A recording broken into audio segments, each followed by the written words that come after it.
Get ready to go on an awesome adventure into the world of magic and mystery with Aspects of Occultism by Dion Fortune.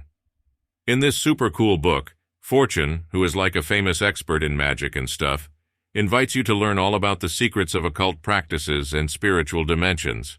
Fortune is a really important person in the world of magic and stuff, and she takes us on a journey that goes beyond what we can see and touch.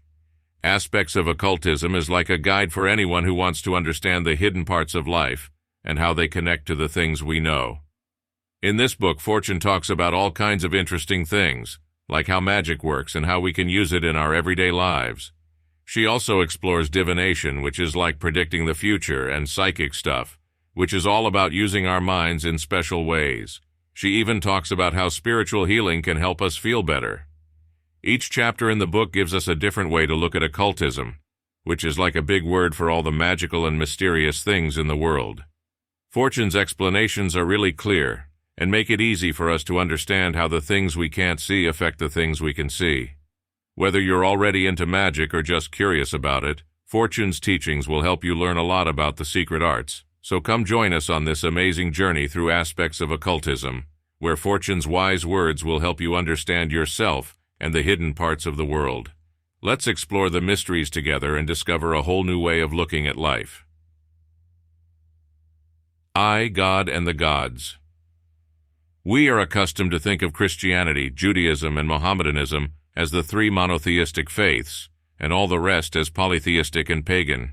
But if we look more closely into things, we shall find that the most polytheistic religions are at heart monotheistic, and that even the avowedly monotheistic have a certain kinship with polytheism in certain of their aspects.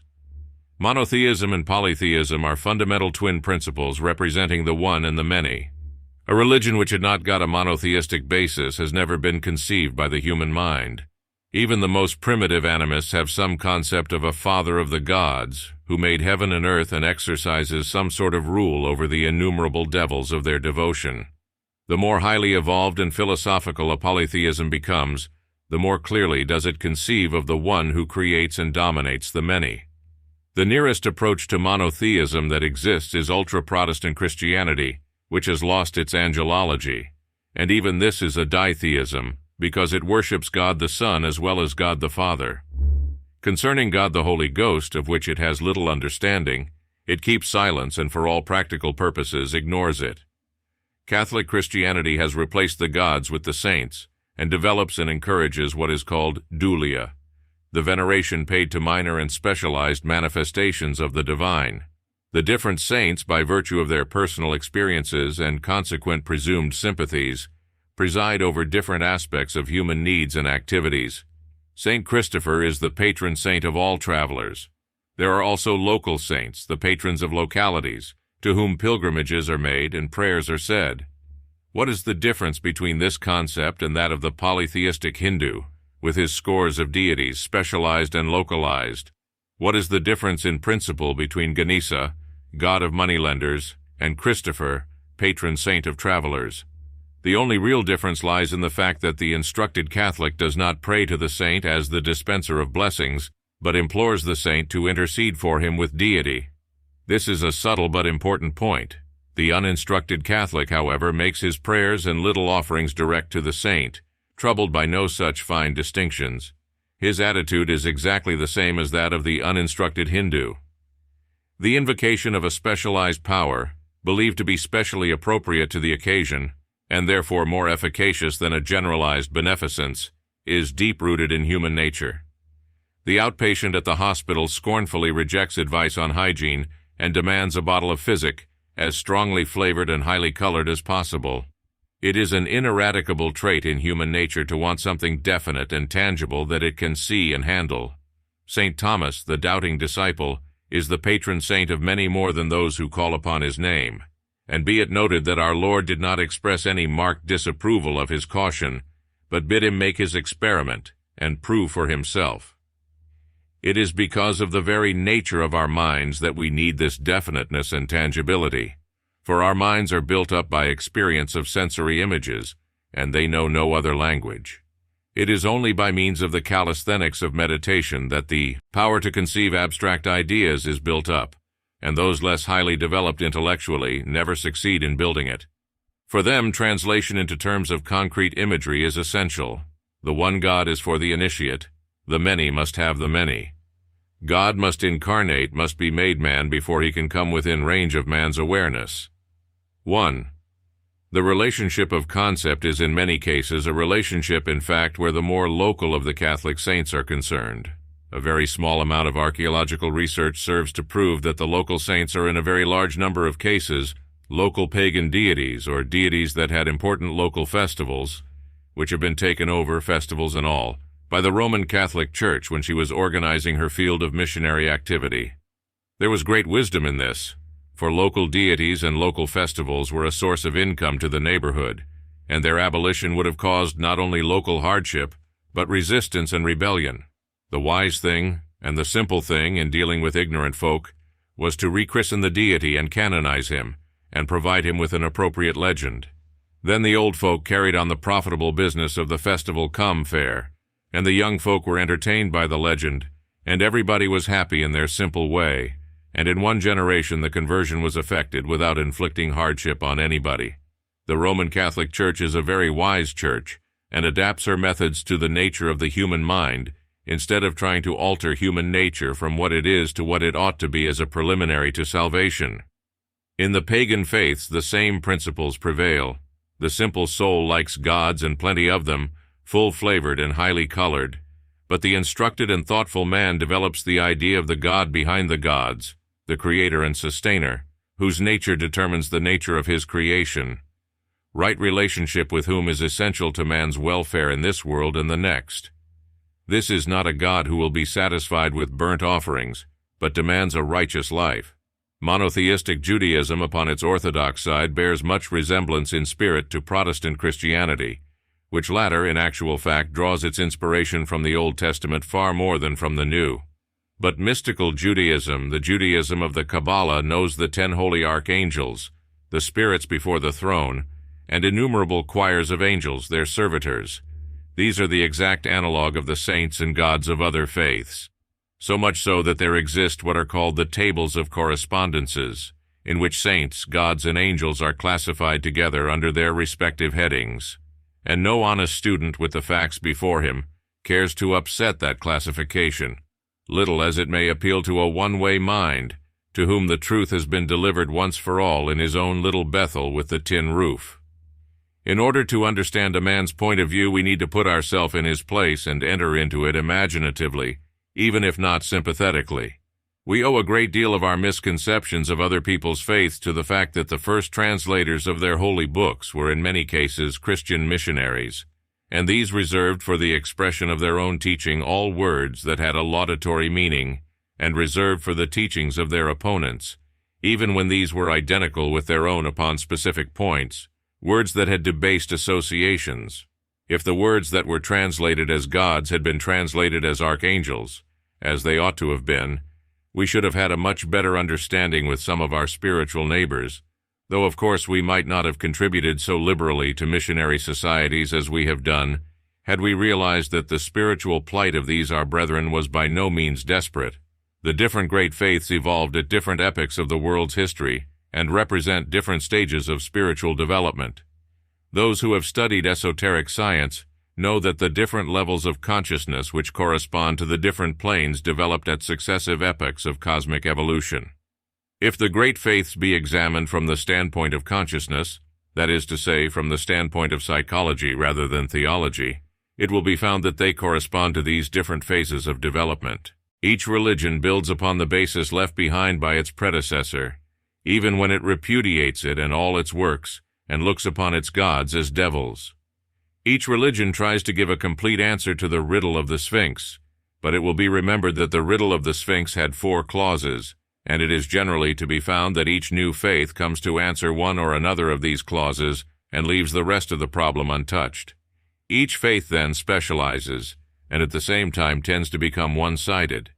We shall find that the faith held as the official exoteric religion of his race is the faith that speaks to a man's conscious mind, that his personal religion, if he has any, is the product of his superconscious mind, and that the primitive folk religion of his race, rules over his unconscious mind, and fills it with its symbols and images. The racial past lives on in the subconscious mind of each of us, as the Zurich School of Psychology recognizes, but it can be evoked to visible appearance in a manner which no orthodox psychologist is acquainted with. It is this evocation of the racial past which is the key to certain forms of ceremonial magic which have as their aim the evocation of principalities and powers. The different gods and goddesses of a polytheistic faith, or the angels and archangels of a monotheistic one, are neither divine creations nor the arbitrary products of the imagination. They are the creations of the created, fashioned in astral substance after a manner well understood by the esotericist and ensouled by cosmic forces. A cosmic force without an astral form is not a god, and a god form unensouled by cosmic force is not a god either. When a cosmic force of a pure type, that is to say, with a single specialized mode of activity, uncontaminated by any alien type of energy to detract from its single-pointedness, is embodied in an astral thought form of a suitable type, which gives full scope to its activities, we have what is called an artificial elemental. When the thought form in which the embodiment takes place is made by the composite efforts of the group mind of a race, and is ensouled by one of the primary modes of cosmic energy, we have what is called in some faiths a god, and in others an archangel. A god, therefore, is an artificial elemental of a very powerful type, built up over long periods of time by successive generations whose minds were cast in the same mold. It is therefore a form of such potency that no evocator can hope to dominate it in the way he would an elemental of his own creating. He must yield himself to its influence and permit it to dominate him if it is to be evoked to visible manifestation. The operator himself is the channel of evocation. It is in his imagination that the image of both God and elemental builds itself up, and it is the corresponding aspect of his own nature which provides the ensouling force. In the case of an artificial elemental, however, the whole of the force is derived subjectively. But in the case of a god, objective, racial, cosmic force passes through the corresponding aspect of the operator's nature to ensoul the form. In the great majority of cases of evocative magic, the form is built up on the astral, and can only actually be seen by the clairvoyant, though any sensitive person can feel its influence. It is only when there is a materializing medium as member of the circle that materialization takes place, and the form evoked is visible to the physical eye. A tenuous type of form can be induced to build itself up by the use of certain substances that give off ectoplasm, the principle of which is fresh blood. Excreta can also be used for the same purpose. A considerable bulk of these unpleasant substances is necessary, however, to get a form of any definiteness, and their virtue is fugitive, for the ectoplasm has gone off by the time the body heat has departed. Therefore, for all practical purposes, they are of no use to the operator under the ordinary conditions of civilized life. Neither can a very high type of presence be induced to manifest through such media. It is necessary to mention them, however, because the fact that they emanate ectoplasm explains certain phenomena of occult pathology. There is also a field of research here for the scientific student with the necessary laboratory equipment, though for obvious reasons it does not lend itself to drawing room performances or the operations of home circles. It is valuable to note in this connection that constipation, which is the accumulation of a bulk of excreta within the body, is frequently found to be present in obsessional hallucinations, which yield immediately to the exorcism of a purgative, and it is probable that the accumulation of feces forms the physical basis of the obsessing entity. The initiated magician is usually, unless engaged in some special experiment or research, content to evoke to visible appearance on the astral, depending upon his psychic powers for communication with the entity evoked. He does not go to the trouble to evoke to visible appearance on the physical because, if he is an adequate psychic, astral appearance serves his purpose just as well. In fact, better, because it is more congenial to the nature of the beings invoked and places less limitation upon their activities. He knows quite well that it is his own temperament which is the channel of evocation, and that his own astral body supplies the basis of manifestation. He knows, therefore, that the chief part of his preparation must be self-preparation. Part of the work of the mysteries consists in developing grade by grade the different aspects of the microcosm, which is man, and linking them up by means of symbols planted in consciousness with the corresponding macrocosmic aspects, which are the gods. Once a student has taken a given grade, he should be capable of evoking the beings of all grades corresponding to that particular type of cosmic force. And not only of evoking them, for anyone can do that who has a little knowledge and plenty of imagination, but also of controlling their manifestations when evoked. In order to do this, he needs to have the corresponding force in himself purified, developed, equilibrated, and controlled.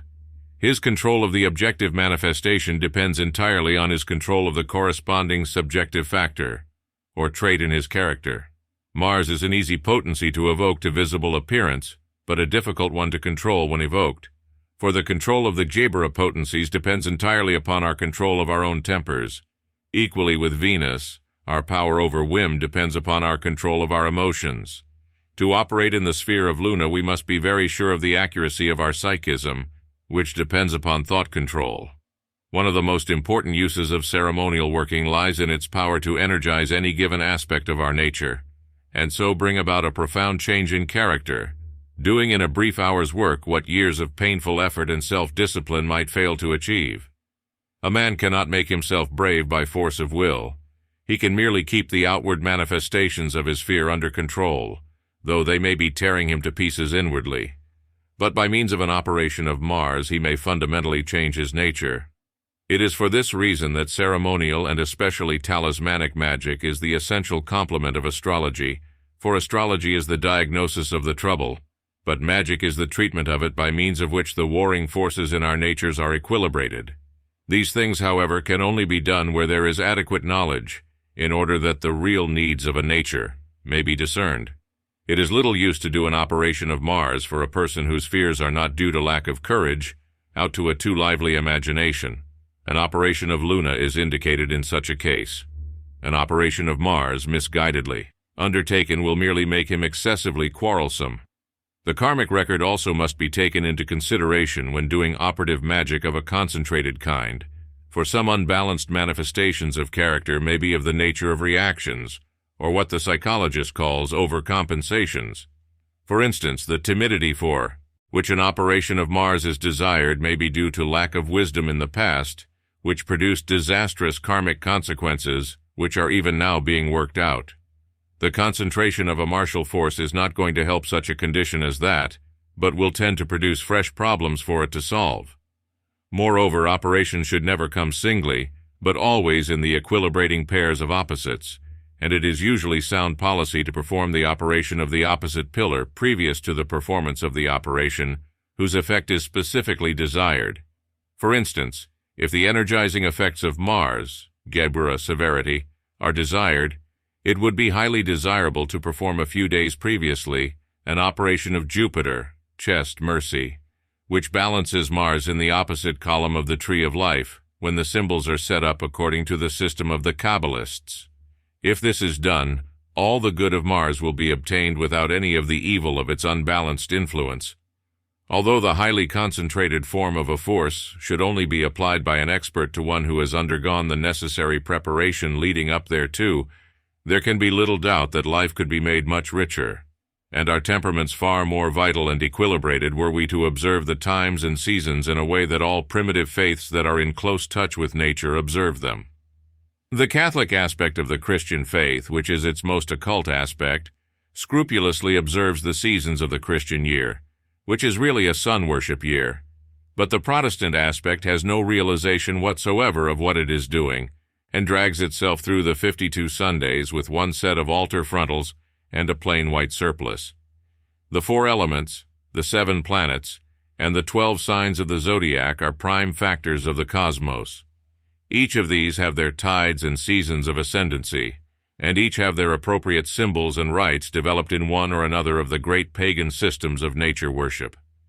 Nature worship, be it noted, is not idolatry, but the adoration of God made manifest in nature, and is an exceedingly important aspect of both our faith and our psychology, though one but little understood in the Christian system and Western countries.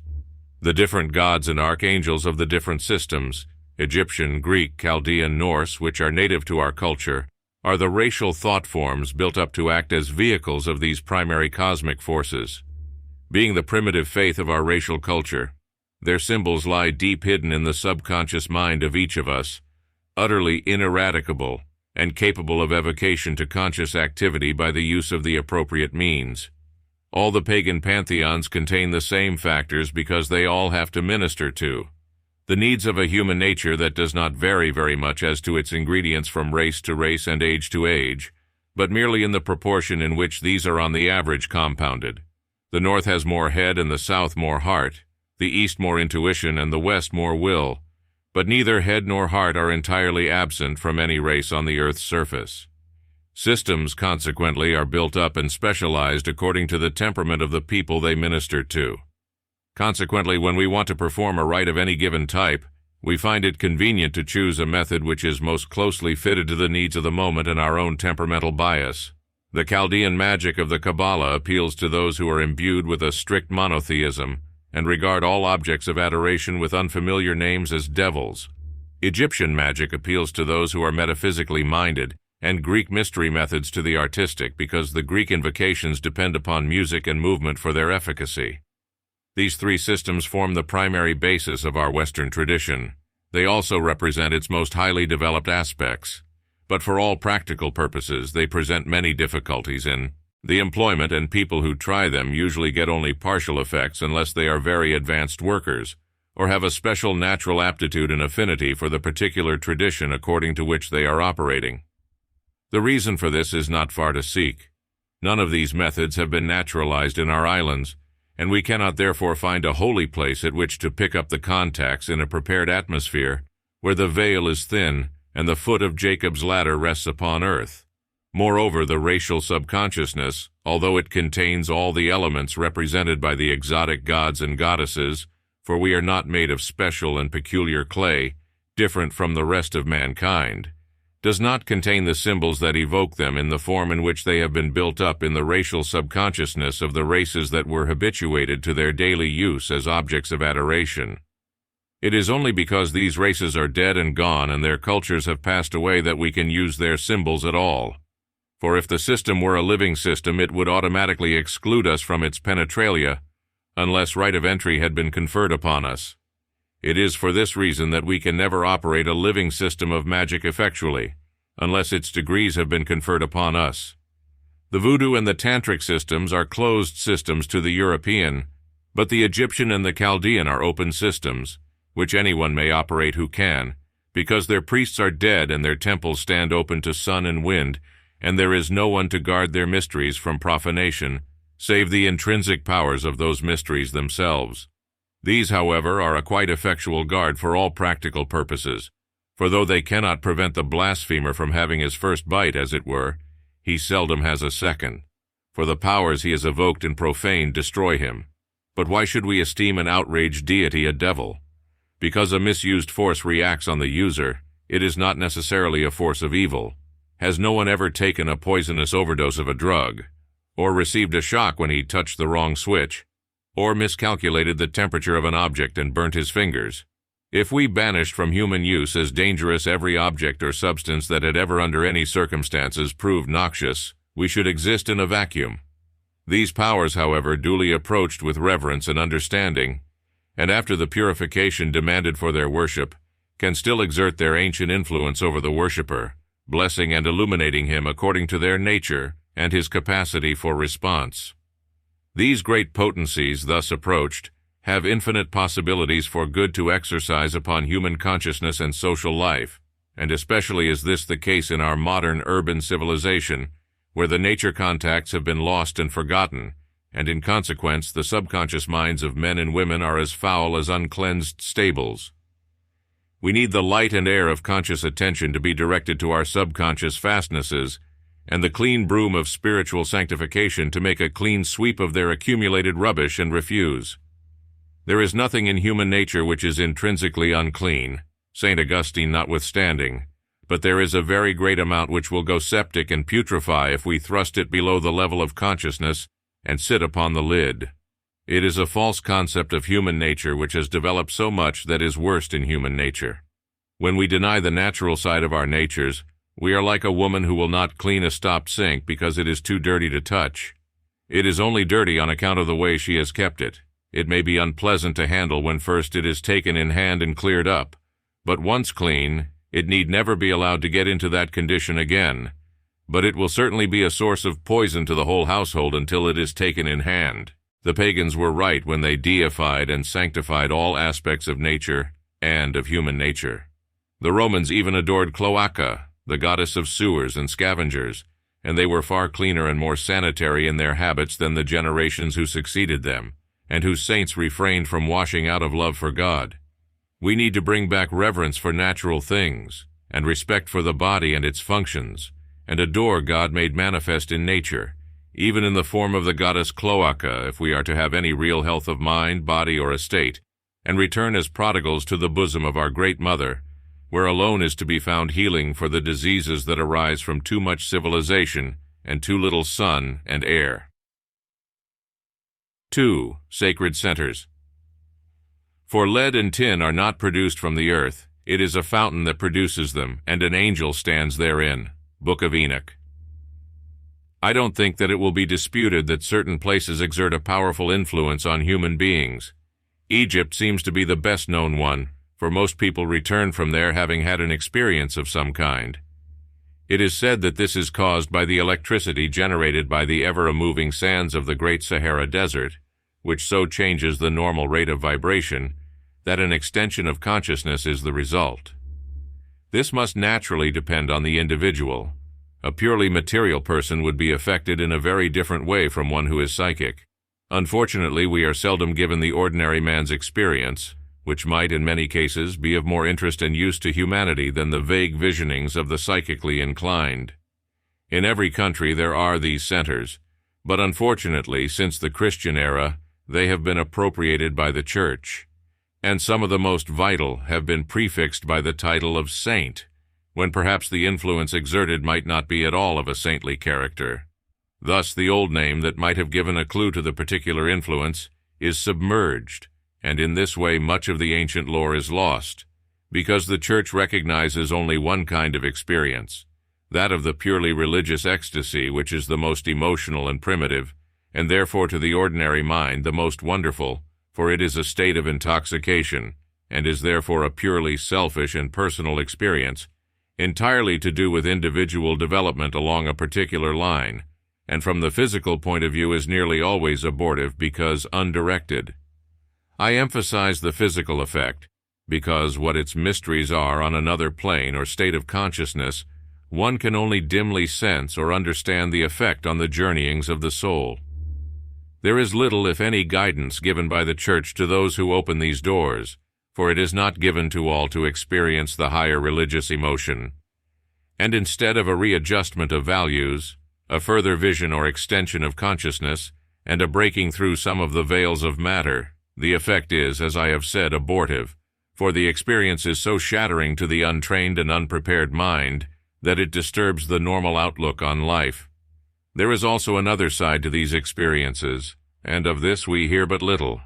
Those who enter the dark portals which lead to the dread subterranean palaces of the Qliphoth, and whose way is no longer that of the normal individual, return from this journey with their bias towards evil intensified.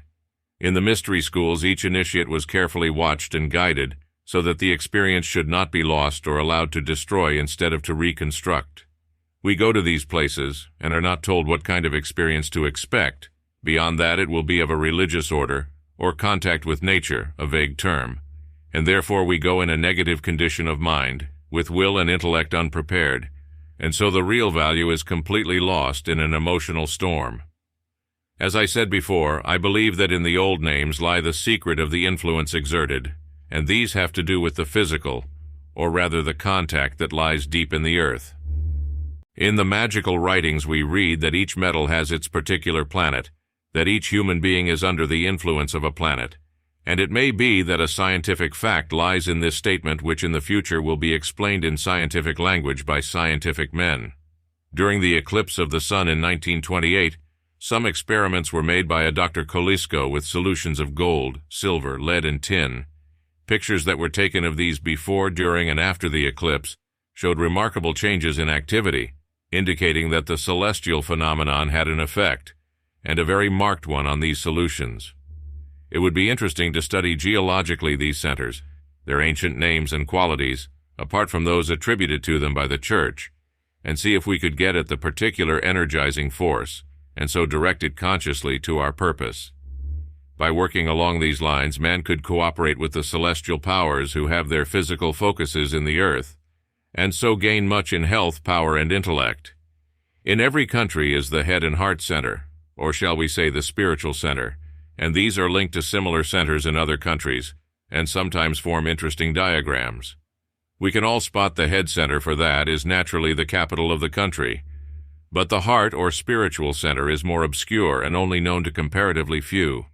It is quite possible that in a country there may be as many centers as there are in a human body, for a country has a definite life and soul of its own.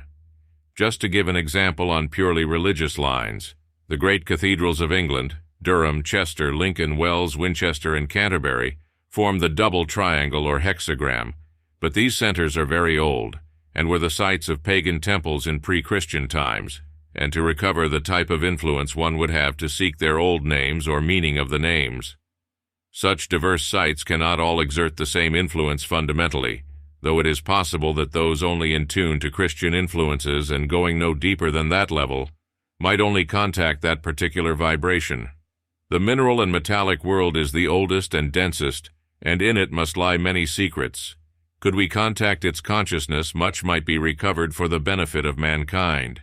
That the ancient Druids knew of the connection of planetary with physical matter is proved by their circles.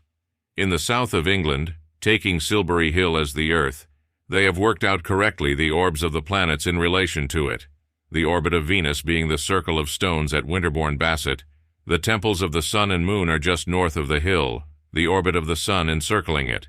The orbit of Mars is at Marsden, the orbit of Mercury at Walken Hill, of Jupiter at Easterly Camp, and that of Saturn at Stonehenge. There are also the 7 churches in Ireland, the 5 churches of Stoughton, Kent, though tradition tells of 7, and there are many others. These were all pagan temples.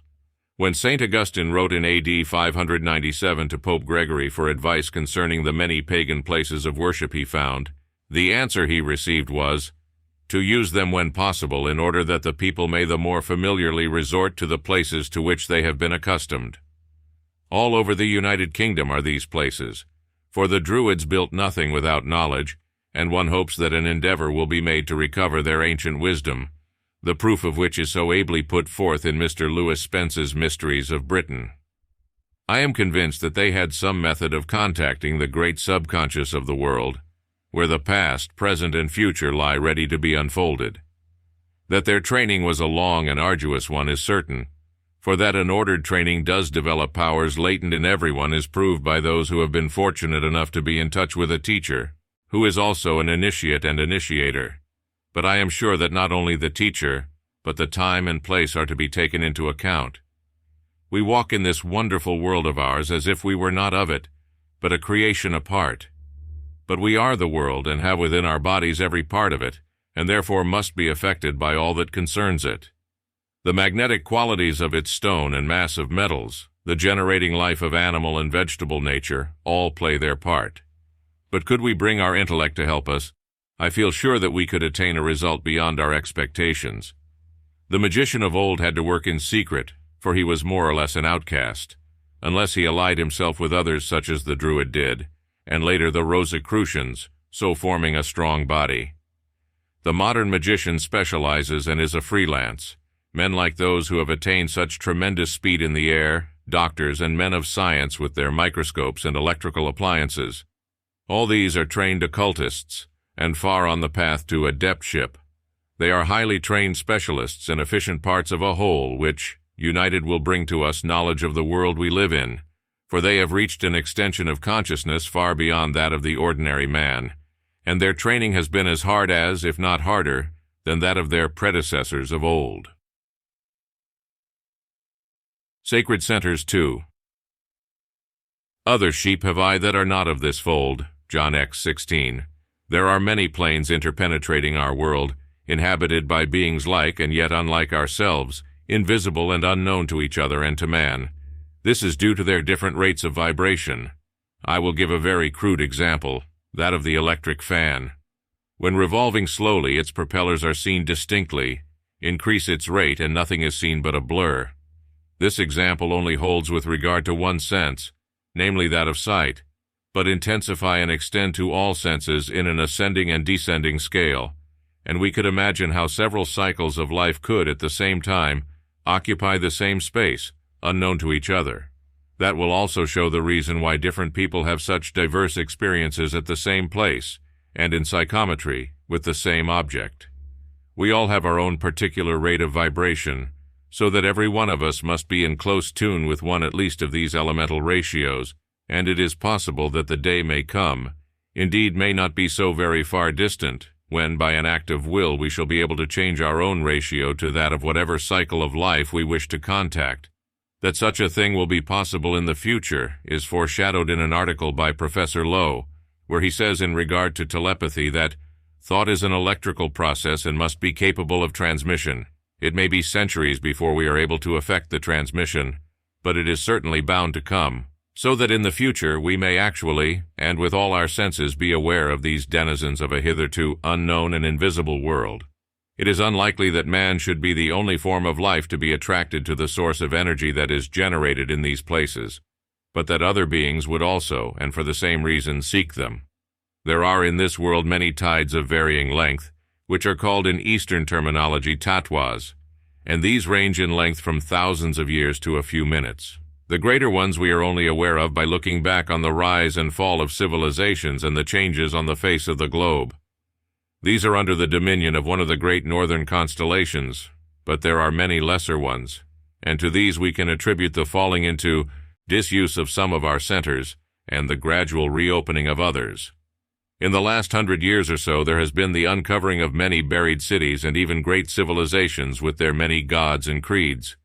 Whenever a place has had prayers and concentrated desires directed towards it, it forms an electrical vortex that gathers to itself a force, and it is for a time a coherent body that can be felt and used by man. It is round these bodies of force that shrines, temples, and in later days churches are built. They are the cups that receive the cosmic downpouring focused on each particular place. There is very little teaching on these matters, and I think it advisable now to speak of the dangers that may be encountered from the lesser-known and more primitive psychic centers. That there was a danger was recognized by the Druids and Romans, for they raised altars and offered sacrifices to these woodland peoples, and it was an act of propitiation, for if you don't give, they take, and what they take is unfortunately something that you cannot spare. It is life force, for they seek ever to come closer to man, to mingle with him and to take on his ratio. For it is said therein lies their hope of immortality. Should we wish to help these sheep of another fold, we can do so by a wish to understand their needs, and by bringing to them a knowledge of the finer ideals of our later times. And in that way the sacrifice need not be one that is hurtful to our health and sanity. We must remember, however, that they are of an older and more elemental race, that they belong to another country, and that their laws are quite different, so that we might be seriously injured in mind and body by such encounters, for our bodies are not adapted to bear the brunt of the violent impact of those who differ in almost every way from ourselves. It is said that there are fairy marriages, but these can only happen between those whose ratio is the same, but therein generally lies sadness and heartbreak, unless entered into with understanding. Pan and his fellows are still to be seen and heard, though these encounters are not so spectacular as story would have us believe, and are generally disagreeable and frightening and not to be encouraged or wished for. We may enter these unknown regions light-heartedly, but to get away from them and rid oneself of unpleasant attachments is not easy, and help is not always at hand when required. 3. Christianity and reincarnation. Why is it that there is no teaching concerning reincarnation in the Christian doctrine? Is there not even an implied denial of this fundamental doctrine of esoteric philosophy? These questions are frequently asked, and it is exceedingly important that they should be satisfactorily answered if our claim that Christianity is a mystery religion is to be justified. If we cannot show that the doctrine of reincarnation, so fundamental to esoteric science, is not only not antagonistic to Christ's teaching, but actually implicit therein, we shall be obliged to admit that no Christian can be an occultist, and no occultist a Christian. The doctrine of reincarnation has been lost to European thought since the days of ancient Greece, when it was taught in the mystery schools under the name of metempsychosis, and profoundly influenced the outlook of Grecian thinkers. It was also a fundamental doctrine of both the Gnostics and Neoplatonists, and formed an integral part of the attempted blend of the ancient wisdom and the new revelation. The mystery schools in the days of the early church were open to grave objection. They had fallen upon decadence. Phallic rites, blood sacrifices, and black magic generally had crept into them, and though no doubt there were individual groups of initiates who retained their purity, the movement as a whole was justifiably suspect. Christianity spread at first among unlettered folk, and these, already imbued with decent men's horror of the decadence of the popular religion, unable from lack of letters to understand the viewpoint of the philosophers, condemned all learning as of the devil because so many of the learned had given themselves over to evil. Thus it came about that the rise of Christianity saw the decline of learning, and although the worst of the pagan vices were undoubtedly swept away with the abolition of the corrupt religions, yet if we are honest we must admit that these vices were not inherent in paganism, but in human nature, and that the abolition of the ancient faiths has not abolished human frailty. There came about a divorce between learning and religion. Metaphysics was abandoned to the philosophers, and the Christian concerned himself with ethics and a dogmatic theology based upon an interpretation of the sacred scriptures, to which certain keys were lacking, the key of the Kabbalah, possessed by the writers of the Old Testament books, and the key of the Gnosis, possessed by the writers of the New Testament books. In consequence, many of the technical terms of the philosophy of both these mystery schools have passed unrecognized, and been so gravely mistranslated that they have been completely wrested from their meaning, and whole passages perverted or rendered incomprehensible. Would that there were a translation of the Scriptures by an initiate? The gulf between Christianity and philosophy became wider when the Emperor Constantine made use of the Church for political purposes. Men were placed in high positions whose qualifications lay in their political views rather than their spiritual vision. Its lofty mystical spirit was lost to the Church as well as its metaphysics. The Dark Ages ran their gloomy course, and it was not until the Renaissance came to free and inspire the human spirit that mysticism again lifted its head in the Christian fold. With the Renaissance came a sudden dayspring of activity in every department of human life, after the long inertia of the Dark Ages. But the connecting link with the mystery schools had been broken, and when men came to the study of the ancient philosophers, they approached them from without the gate, not from within. These philosophers were to a man initiates of one school or another of the mysteries, and they used the technicalities of those rites. Without this key, their writings are largely incomprehensible. Uninitiated students trying to deal with the ancient philosophers by the light of pure scholarship are in the position of a modern intelligent reader who tries to master a textbook of physics without any previous acquaintance with mathematics. Many of the technical terms employed will be familiar to him, but he will understand them in their popular, not their technical sense, and will be unable to follow the argument. European thought, raising its battered head after the Renaissance, knew nothing of the mystery teaching, and the doctrine of reincarnation was lost to Europe with the fall of the classical civilization. But the inner spiritual life of the soul went on, and whether it is behind convent walls or in the illuminations of Jacob Boehme and other unorthodox mystics, knowledge of the unseen and its powers was recovered piecemeal by direct revelation. What secret knowledge is guarded within the innermost circle of the Roman Catholic Church today, those outside that circle do not know. They can only judge by the signs following. What mystical illuminations follow upon the silent meditations and fervent prayers of the encloistered orders of Christendom are seldom told. It may be of interest in this respect to quote from a letter which was sent by the great Cardinal Mercier, the scholarly Archbishop of Malines, to Professor Lutosławski, the Polish philosopher, in answer to his query as to the ruling of the Roman Church concerning the doctrine of reincarnation, in which he states that the doctrine of reincarnation has never been formally condemned by the Roman Church as heretical. The exoteric Church of Christ may have forgotten reincarnation and ceased to teach it, but when reminded of it, it does not condemn it. If reincarnation is such an important part of the mystery teaching, from which it is claimed that all religions take their rise, why was it that our Lord did not teach it explicitly? The explanation of this problem is twofold. Firstly, it lies in the nature of the people to whom he came, and secondly, in the manner in which his work had to be carried out. Our Lord came to a people, the great majority of whom were exclusively preoccupied, as far as their religious life was concerned, with the formal observances of the temple and the righteousness inculcated by the Mosaic law. Among these people were a small minority who were interested in mystical speculations. Of these, the most notable body were the Essenes, men and women highly respected in Israel, some of whom lived community lives while others shared in the life of the world. They might not inaptly be called the Quakers of Judaism. The doctrine of reincarnation was part of the teaching of the Essenes, and an important part. It is believed by many that the boy Jesus was educated in an Essenian community after his greatness had been recognized by the elders when he taught in the temple. Shure, in his very interesting book, The Great Initiates, has gathered together the evidence in support of this view. In all his teaching, our Lord makes a clear distinction between that which he would say to his chosen and trusted disciples in the upper chamber, to whom it was given to know the mysteries of the kingdom, and the populace whose sick he healed, and whose sorrows he comforted. Our Lord stood forth against a mystical background. He spoke as one coming from behind the veil. The modern divine knows very little about the ancient mysticism of Israel, the Kabbalah. But the Kabbalah is the key to the mystical interpretation of the Old Testament and of many passages in the New Testament. Take, for instance, the closing passage of the Lord's Prayer, "For thine is the kingdom, the power, and the glory forever and ever. Amen." What does this convey to the Kabbalist?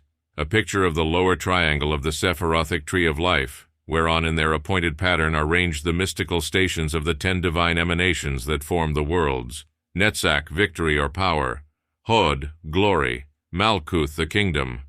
On the tree of life is based the mighty invocation of Kabbalistic magic, with which every magus seals his aura before commencing any magical operation.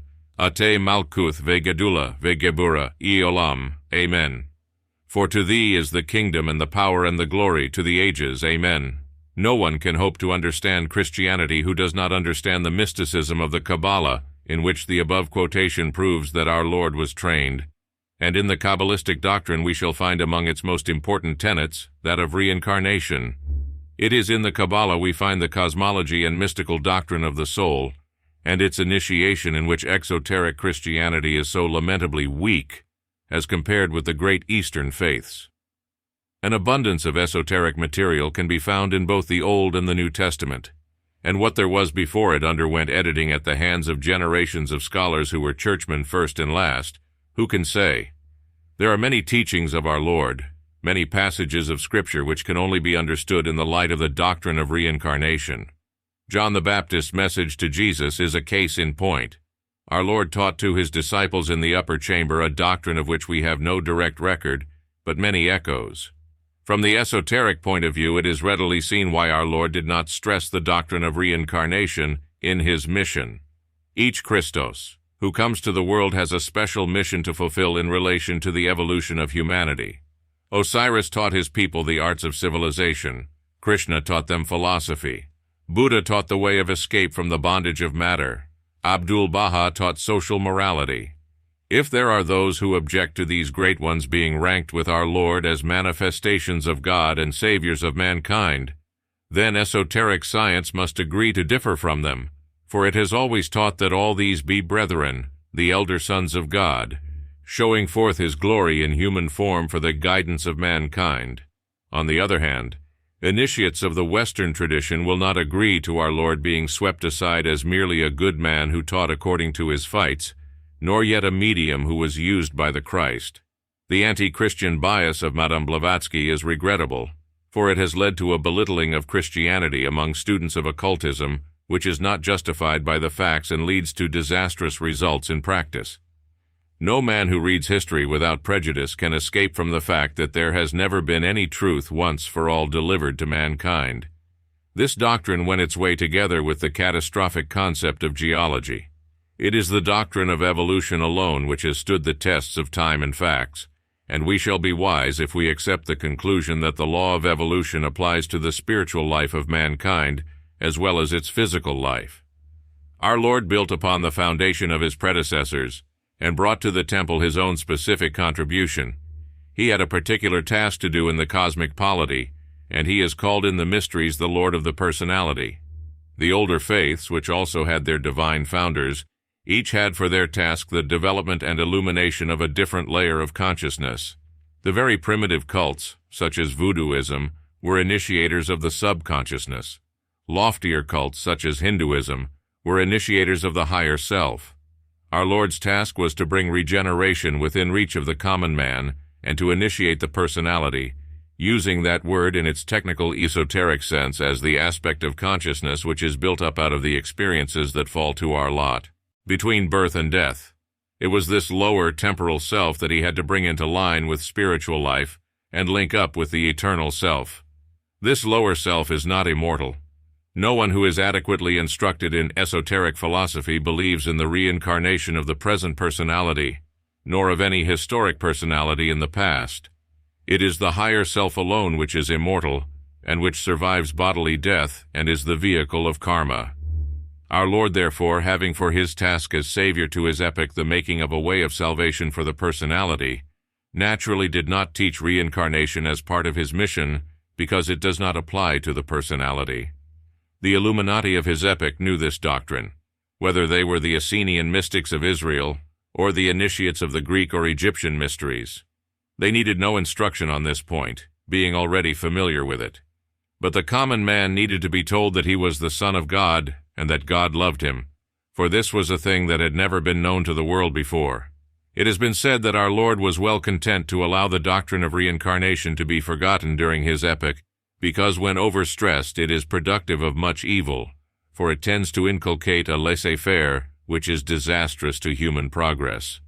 The results of the universal acceptance of the doctrine of reincarnation with all its implications are shown in the pages of Catherine Mayo's much-discussed book, Mother India.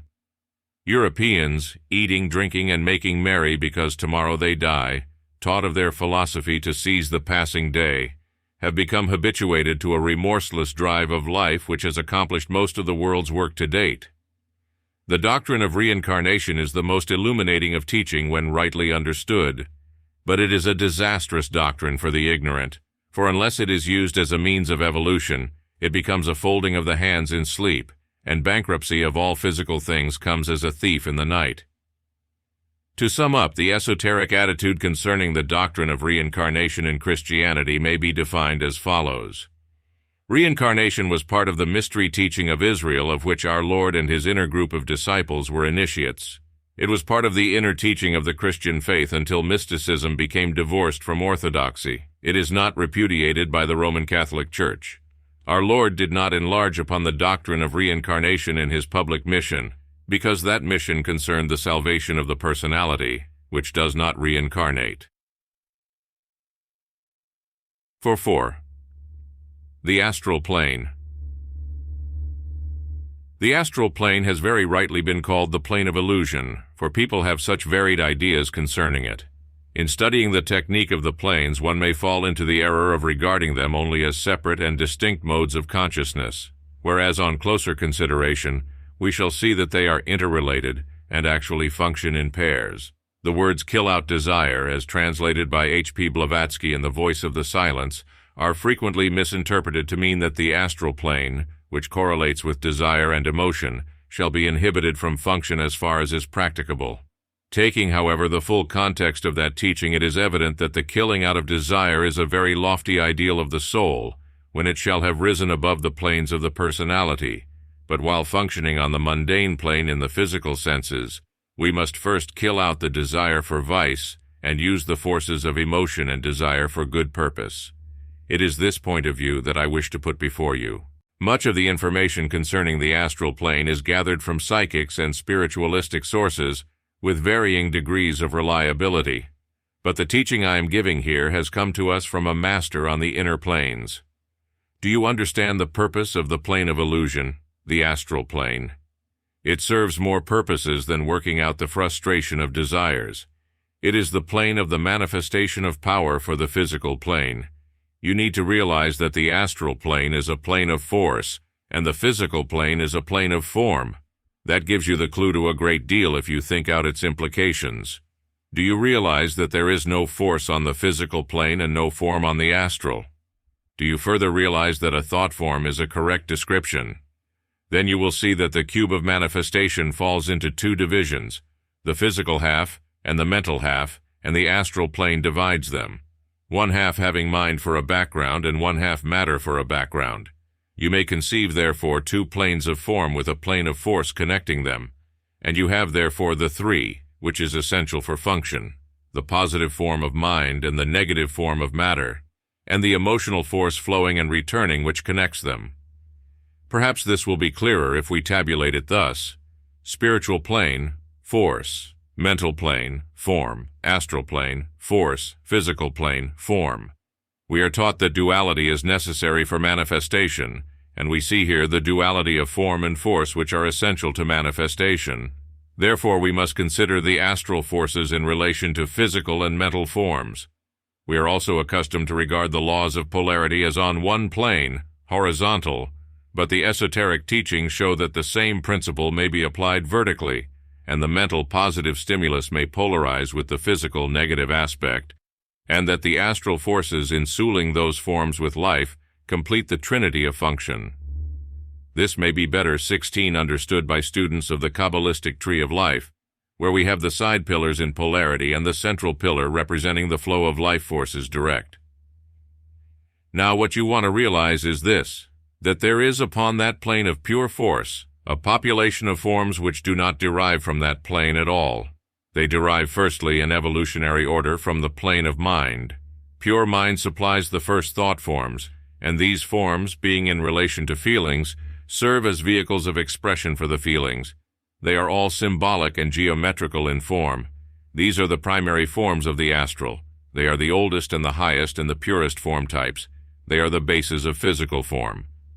Then, in contradistinction to these, are those astral forms which are evolved in consciousness out of physical sensation. They have matter for a background. If you want to understand the astral plane, think of the true astral plane as consisting of streaming rays of light without form at all, and the forms of the astral, whether derived from mind or matter, as distinct from the pure emotional forces as are the human beings from the land they walk about on. You have, therefore, the plane and its inhabitants. Now the inhabitants of the astral plane are creatures of mind. The life and function of the astral goes on behind them and through them, but it is not they. The astral thought form is a creation of the mind, whether it be a primary creation of mind working direct on emotions, or whether it be a secondary creation of mind working on emotions stimulated by sensation, physical. The ordinary untrained human mind functions only when stimulated by sensation. Therefore, all its thoughts are determined by the nature of the sensation which stimulates them. But the mind of the occultist knows that the primary form is the mental form, and it can make those forms independently of physical sensation.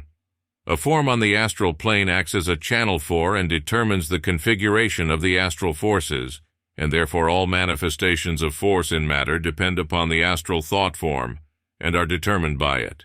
Matter adheres to type because the forces function through thought forms derived from matter. So that matter gives rise to the form and the form to matter in a never-ending and stereotyped circle. It is fixed and defined. But although no variation can take place from the plane of matter, variation is possible from the plane of mind.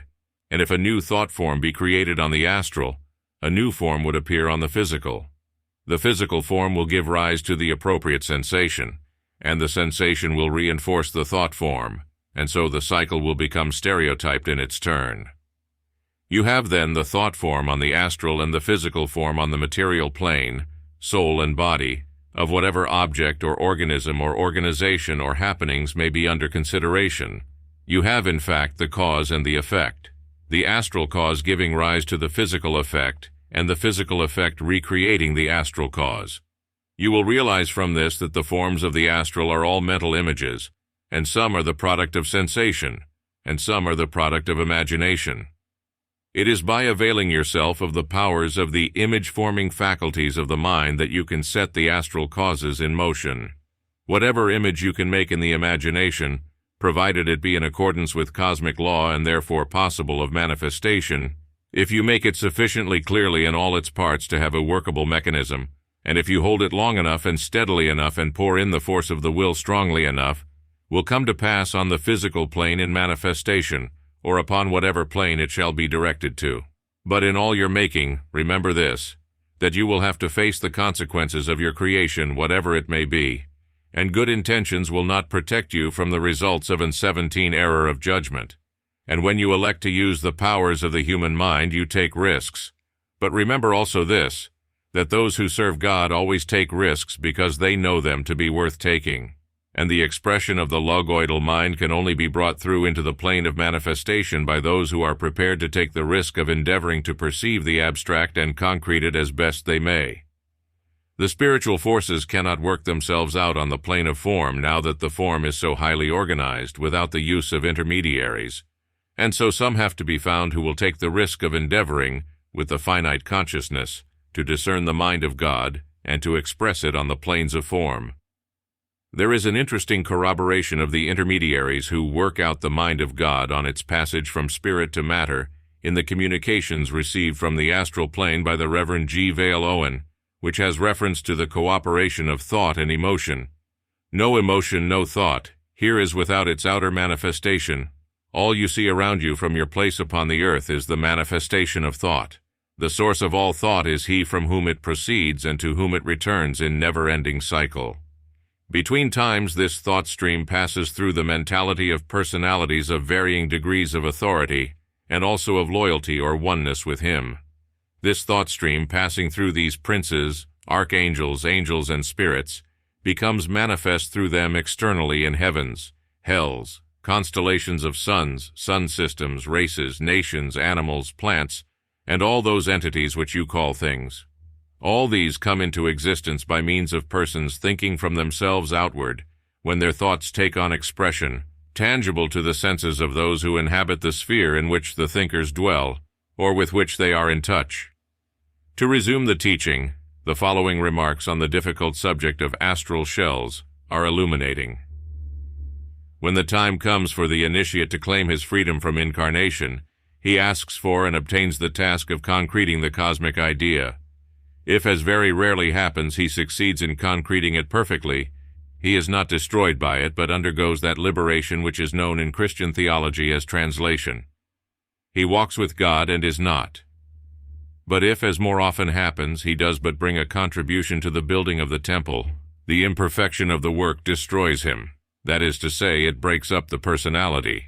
Now the individuality which has a personality broken in this way is karma-free, because when a personality is thus shattered by the cosmic forces, death on all the planes takes place simultaneously, and there is therefore no karma.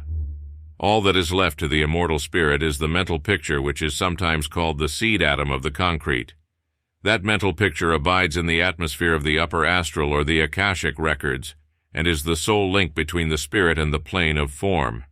The spirit then has for its vehicle the abstract mind stored with the garnered riches of the evolution of that entity. It has also the simulacrum on the astral, but that simulacrum is only the shadow it threw in the past on the plane of form. The entity that elects to function in relation to the advancement of the human race galvanizes that simulacrum into a transient life in order to communicate with those whose consciousnesses cannot rise above forms. When once the consciousness of a human being has become aware of the galvanized simulacrum, the same cycle of cause and effect as that already described takes place in his consciousness, until his imagination builds up a clear image of the master, and into that image the powers of that entity flow and function. The difference between the man who touches astral imagination only and the man who by astral imagination touches spiritual actualities is that the former in his concepts can rise no higher than the astral imagination, and the latter has in his soul spiritual realization and aspiration which he brings through into brain consciousness by means of the astral imagination. From these teachings it will be seen how important the astral plane is. When we think, we create astral images, and when in meditation we seek inspiration, it comes through astral imagination. There are other and more subconscious ways in which the astral forces work. For instance, in deep sleep when consciousness is dissociated from the physical senses, the body will be recuperated by astral power. The physical etheric body is fed, as it were, by the astral forces, and the astral force is controlled by the form aspect of the mental body, for without form the astral would be diffused and without function. The earth, sun, moon, vegetation, and all life forces which derive from the one source of life, God, have their astral aspect and reach us through the etheric body. We must therefore learn to give proper value to the astral plane and not strive to repress its power, for if we do, those powers may flow forth into various conditions of astral pathologies and have their physical reaction. The forces of the lower astral plane are directed towards the personal and physical well-being, whereas the forces of the upper astral state of consciousness, with their aspiration and uplifting powers, have a background of universal well-being. A healthy astral condition manifests itself on the physical plane in orderliness, good feeling, love of art, music, and things that appeal to the better feelings, and unhealthy astral conditions will open the door to undesirable contacts arising from unworthy thoughts and desires, dirt and disorder. Death does not change our astral consciousness, for we are assured that what we are now, so shall we be when we awaken on the astral plane free from the limitations of the physical senses. Let us then prepare for that state here and now, so that by realization we shall hasten our progress towards the spiritual goal which we can only reach by way of the astral plane. The worship of Isis. All the gods are one god, and all the goddesses are one goddess, and there is one initiator. In the beginning was space and darkness and stillness, older than time and forgotten of the gods. Movement arose in space, that was the beginning. This sea of infinite space was the source of all being. Life arose therein as a tide in the soundless sea. All shall return thereto when the night of the gods draws in. This is the great sea, Mara, the bitter one, the great mother. And because of the inertia of space ere movement arose as a tide, she is called by the wise the passive principle in nature, and is thought of as water, or space that flows. But there is no flowing in space till the power stirs, and this power is the active principle of creation. All things partake of the nature of the active or the passive principle, and are referred thereto. Thrice greatest Hermes graved on the Smaragdin tablet, as above, so below. Upon earth we see the reflection of the play of the heavenly principles in the actions of men and women. The Virgin in her passivity is even as primordial space ere the tides arose. The male is the life-giver. These in the making of life play the active and passive parts. By him she is made creative and fertile, but hers is the child, and he, though the giver of life, passes empty-handed. He spends himself, and nothing remains that is his, save as she calls him mate.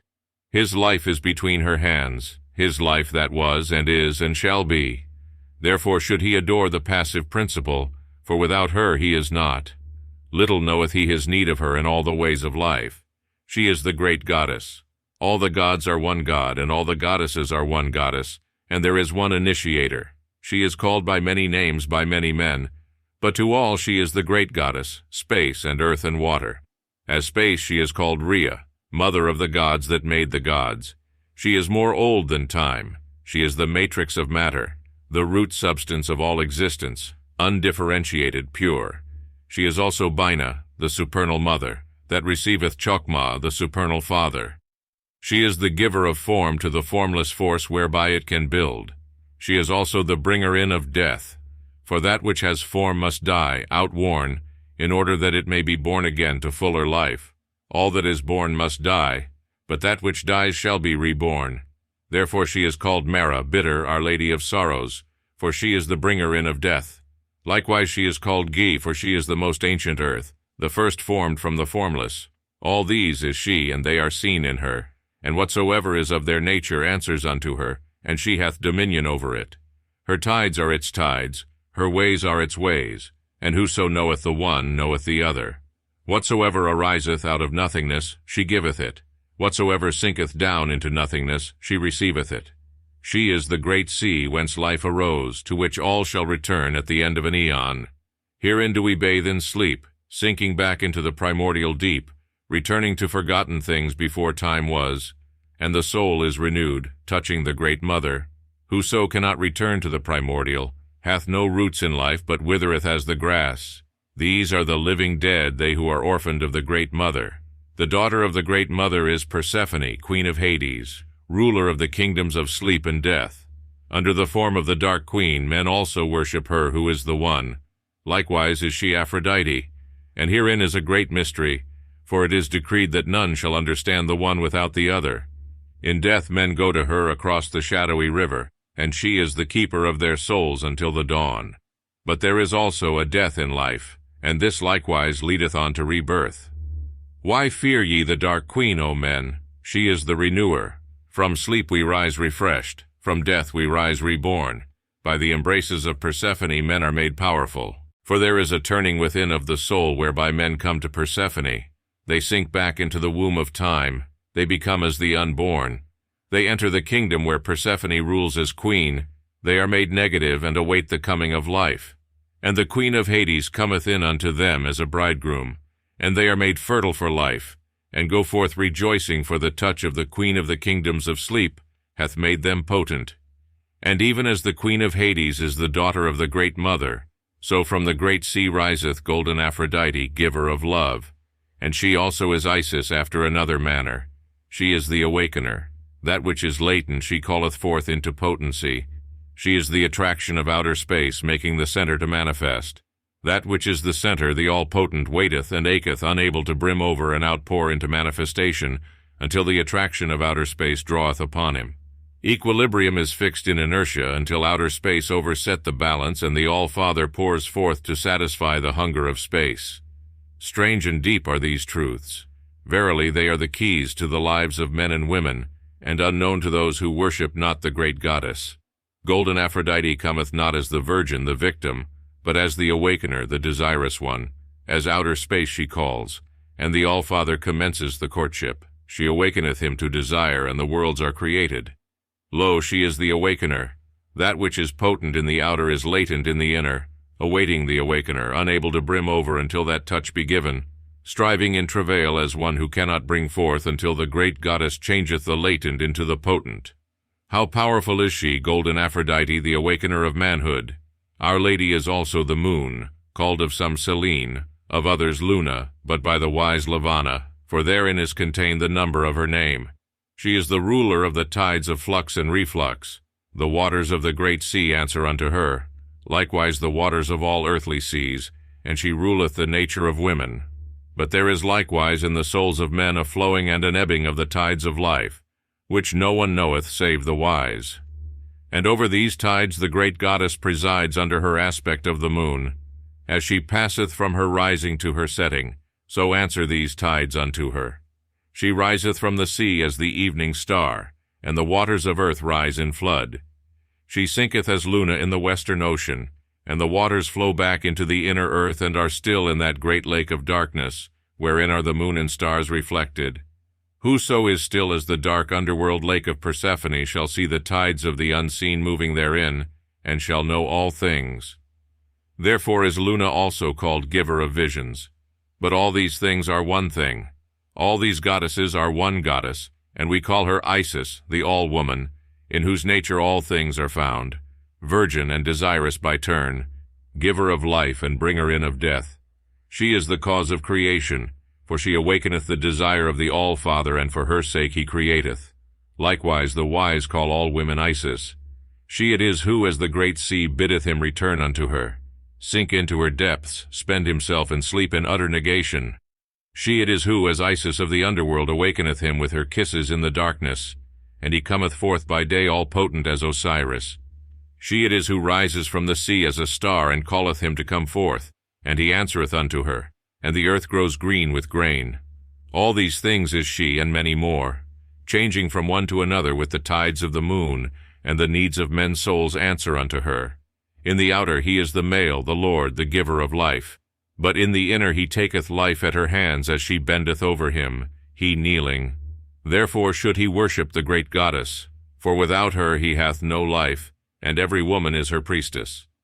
In the face of every woman let him look for the features of the goddess, watching her phases through the flow and return of the tides to which his soul answereth, awaiting her call as he needs must, aching in his barrenness. Each woman is a priestess of the goddess. She is the potent queen of the underworld, whose kisses magnetize and give life. In the inner she is all potent. She is the fertilizer. She causeth the male to create, for without desire life goes not forth. It is her call in the darkness that awakeneth, for in the inner the male is inert. Not of his own life does he arise, but for desire of her. Until her hands touch him, he is as the dead in the kingdom of the shades. He is death in life. O daughters of Isis, adore the goddess, and in her name give the call that awakens and rejoices. So shall ye be blessed of the goddess, and live with fullness of life. The wise of old beheld all created things as the luminous garment of the Creator, and in the ways of nature they discerned the ways of God. And they adored God made manifest in nature, saying, In nature is God made manifest. Therefore let nature be unto me the manifestation of God. Isis is the all-woman, and all women are Isis. Osiris is the all-man, and all males are Osiris. Isis is all that is negative, receptive, and latent. Osiris is all that is dynamic and potent. That which is latent in the outer is potent in the inner, and that which is potent in the outer is latent in the inner. Therefore is Isis both Persephone and Aphrodite, and Osiris, the giver of life, is likewise the lord of the realms of death. This is the law of alternating polarity which is known to the wise. Man should not forever be potent, but should lie latent in the arms of Persephone, surrendering himself. Then she who was dark and cold as outer space before the creative word is made queen of the underworld, crowned by his surrender, and her kisses become potent upon his lips. Awakened by her kisses he shall arise, the all-potent, and his desire shall call golden Aphrodite unto him. But without the kisses of Persephone he sleepeth in Hades forever.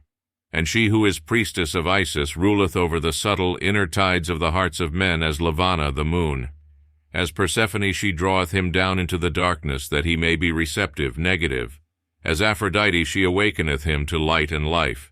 She answereth with her changing phases to the needs of his secret life, and he, fulfilled of her, is made glorious in his strength.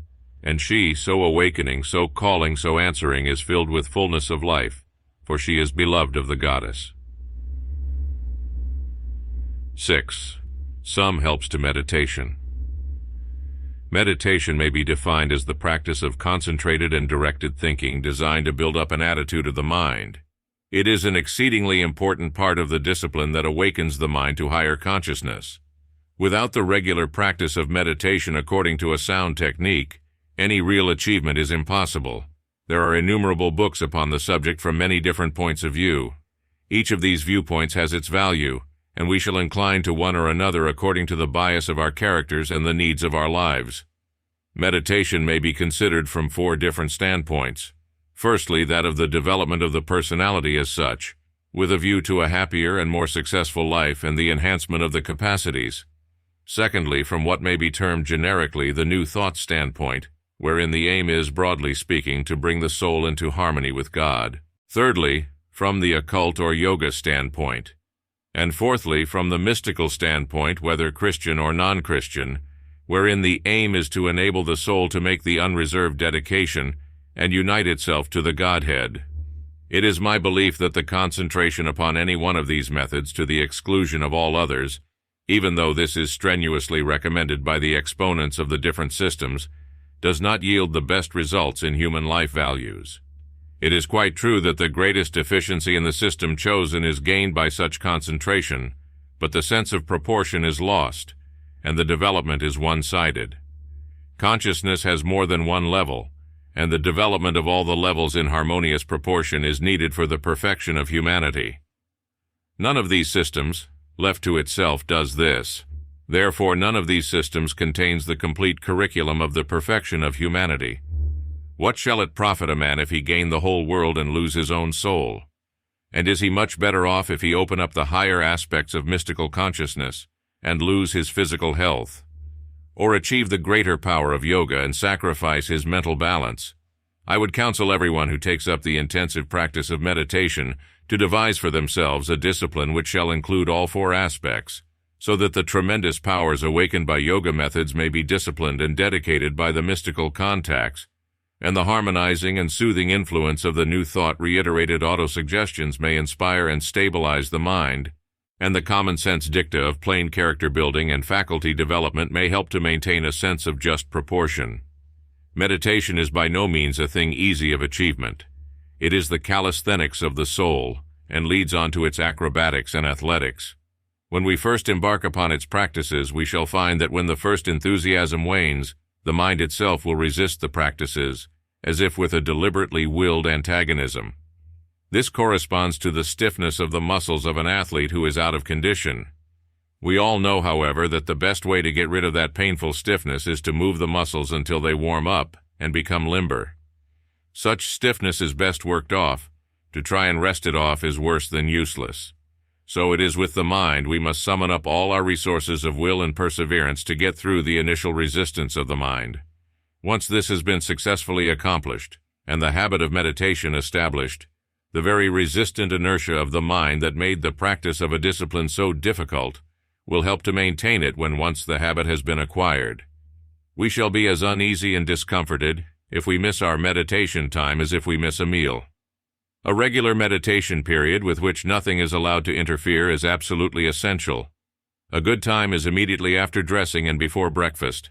The absence of food in the stomach makes meditation much easier, and the activity of dressing ensures that we are sufficiently wide awake not to drift off into dreamland instead of following a train of thought with concentration. For many people, too, the early morning before the demands of the day take hold upon them is the only time they can with surety call their own. The mind, fresh from sleep and undistracted, is at its best for the contemplation of inner things. There is no better investment we can make towards spiritual or mental progress than this half-hour of sacrifice sleep. It is not a good plan to practice meditation lying in bed before rising, for only a superhuman will can keep us awake under such circumstances, and we shall in all probability deceive ourselves as to the extent to which we are awake. But it is a very good plan to make a habit of turning the thoughts to invocation of the Masters for a few moments immediately on awakening, while consciousness is still on the frontiers of sleep. Such a practice very speedily becomes habitual, and we shall find that we regularly awaken from sleep to find ourselves subconsciously invoking the Masters. Such thought, which often escapes from the limitation of waking consciousness, is very potent. It is also an excellent plan to go to sleep in contemplation, directing the mind towards some idea or ideal, and allowing the thoughts to circle gently round it until the mind drifts out on the tide of sleep. Concentration should not be attempted. Intruding thoughts should merely be inhibited, and the mind encouraged to brood quietly and almost at random on the chosen idea. After a few nights' practice, it will be found that almost before the thoughts are called home and directed to the chosen idea, we have sunk into the most peaceful and refreshing sleep imaginable. And even if sleep does not immediately supervene, and we lie awake for a time, as often occurs with highly strung people, we are nevertheless resting, for the mind is at peace and at low tension, and is not thrashing itself to pieces with the bugaboos of anxiety and over-vivid imagination. There is no better way of going to sleep than in tranquil contemplation of a spiritual ideal, nor is there any surer way of bringing it to birth in our nature. This should be our routine procedure, night by night, for it is healthful and helpful. It should not be our constant practice to attempt occult feats in sleep, such as telepathy, going up to the halls of initiation, or projecting the astral body. If we do these things too frequently, disturbance of the function of sleep is apt to ensue.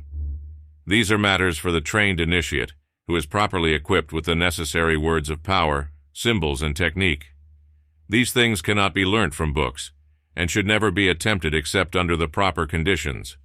And even among initiated adepts, it is usual to observe times and seasons in these things, and not to practice them unceasingly.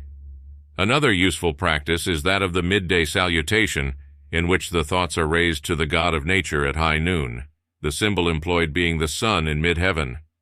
This practice soon attunes us to the spiritual essence of nature, and has some very important effects upon consciousness. It is vitalizing and joy-bringing, and harmonizes the whole being, correlating its different aspects, mental, emotional, instinctive, and spiritual, like the notes in a chord. It is very advantageous if it can be managed always to meditate in the same place.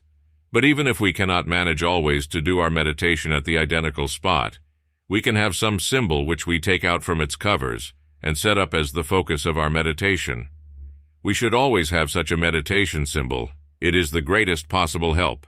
The student who tries to acquire the habit of meditation without recourse to such extraneous aids is giving himself much unnecessary trouble, Until use is made of such a symbol, its effect will not be believed. Moreover, the more it is used, the more potent it grows, for thought forms are building up around it with every meditation that is performed.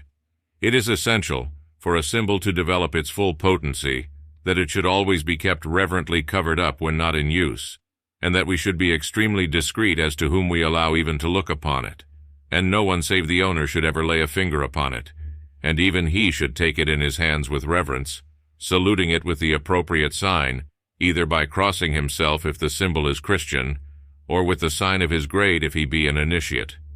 By these precautions, the magnetism which the symbol acquires is prevented from dispersing, and so develops with every meditation performed. For not only is the chosen symbol connected by every law of mental association with the ideal of meditation, but an actual atmosphere is built up around it, and this atmosphere is even more than a thoughtiform. It is an actual magnetic aura, and its influence is according to its nature. Its inestimable value lies in its power to recall the wandering thoughts and tune them to the keynote with which it is imbued. The meditations we have performed in its presence during periods of spiritual insight act as mentors during periods of spiritual dryness. It is a storage battery of spiritual force, and like a similar battery on a car, provides the spark that enables the engine to make a start. The simplest form of symbol for use under unfavorable conditions, such as when traveling, or where privacy is lacking, is a suitable picture or postcard of some work of art expressive of the aspiration of the soul. Or the card may be a plain one of similar size, on which such symbols as are known to the student may be drawn. Little traveling photograph frames of leather or paper cloth, with a piece of talc in place of glass as protection to the picture, and folding flat like a pocketbook, make an excellent little shrine case. It is a good plan to make an envelope of black silk into which it can be fitted, as this helps to preserve the little shrine from psychic contamination and physical wear and tear.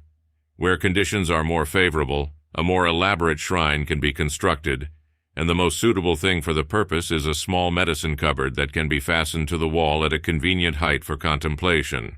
The door of this can be shut when not in use, and when opened out, reveals the interior with its symbolic decoration and objects hallowed by their association with the prayer and aspiration of the soul. To keep a perpetual light burning before the little shrine costs from 3 to 4 shillings a week, because only the purest oil is any use for the purpose. Any other kind cakes upon the floating wick and chokes the flame. The proper kind of oil, called sanctuary oil, is sold by any shop that specializes in church furniture or Catholic books and pictures. There too can be obtained the wicks that are used to float on the oil. Any small glass receptacle will do to hold the oil, but these shops also sell the proper sanctuary lamps, which vary from a few pence to beautiful examples of the silversmith's art, costing many pounds. They can be chosen either to stand like a vase or hang on chains from a bracket arm. Even if it is not feasible to keep a perpetual light burning before the shrine, it is helpful to have a little lamp to light when meditation is in progress. Incense also is helpful to the making of an atmosphere which aids concentration. It can be bought either in long joss sticks from any shop that goes in for oriental goods, or in cones from a chemist. A little experimenting will prove which kinds are suitable and which are not. There is an elaborate science of aromatics in relation to states of consciousness, but we cannot enter upon it here. For all practical purposes, any sweet-smelling substance, even if it be only smoldering pine cones or lavender stalks, which serves to change the physical atmosphere of a room from that to which we are habituated, will be of assistance in enabling the mind to shift its level from the outer to the inner world. The ideal incense to use is, of course, that which is sold for use in ritualistic churches, and which is specially compounded of fragrant gums.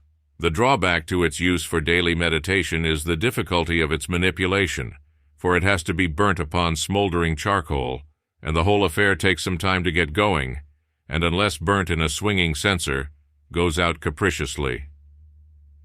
There is one thing, however, that can be maintained before even the simplest shrine, or where the tendency of incense to advertise itself all over the house renders its employment inadvisable, and that is the little vase of flowers.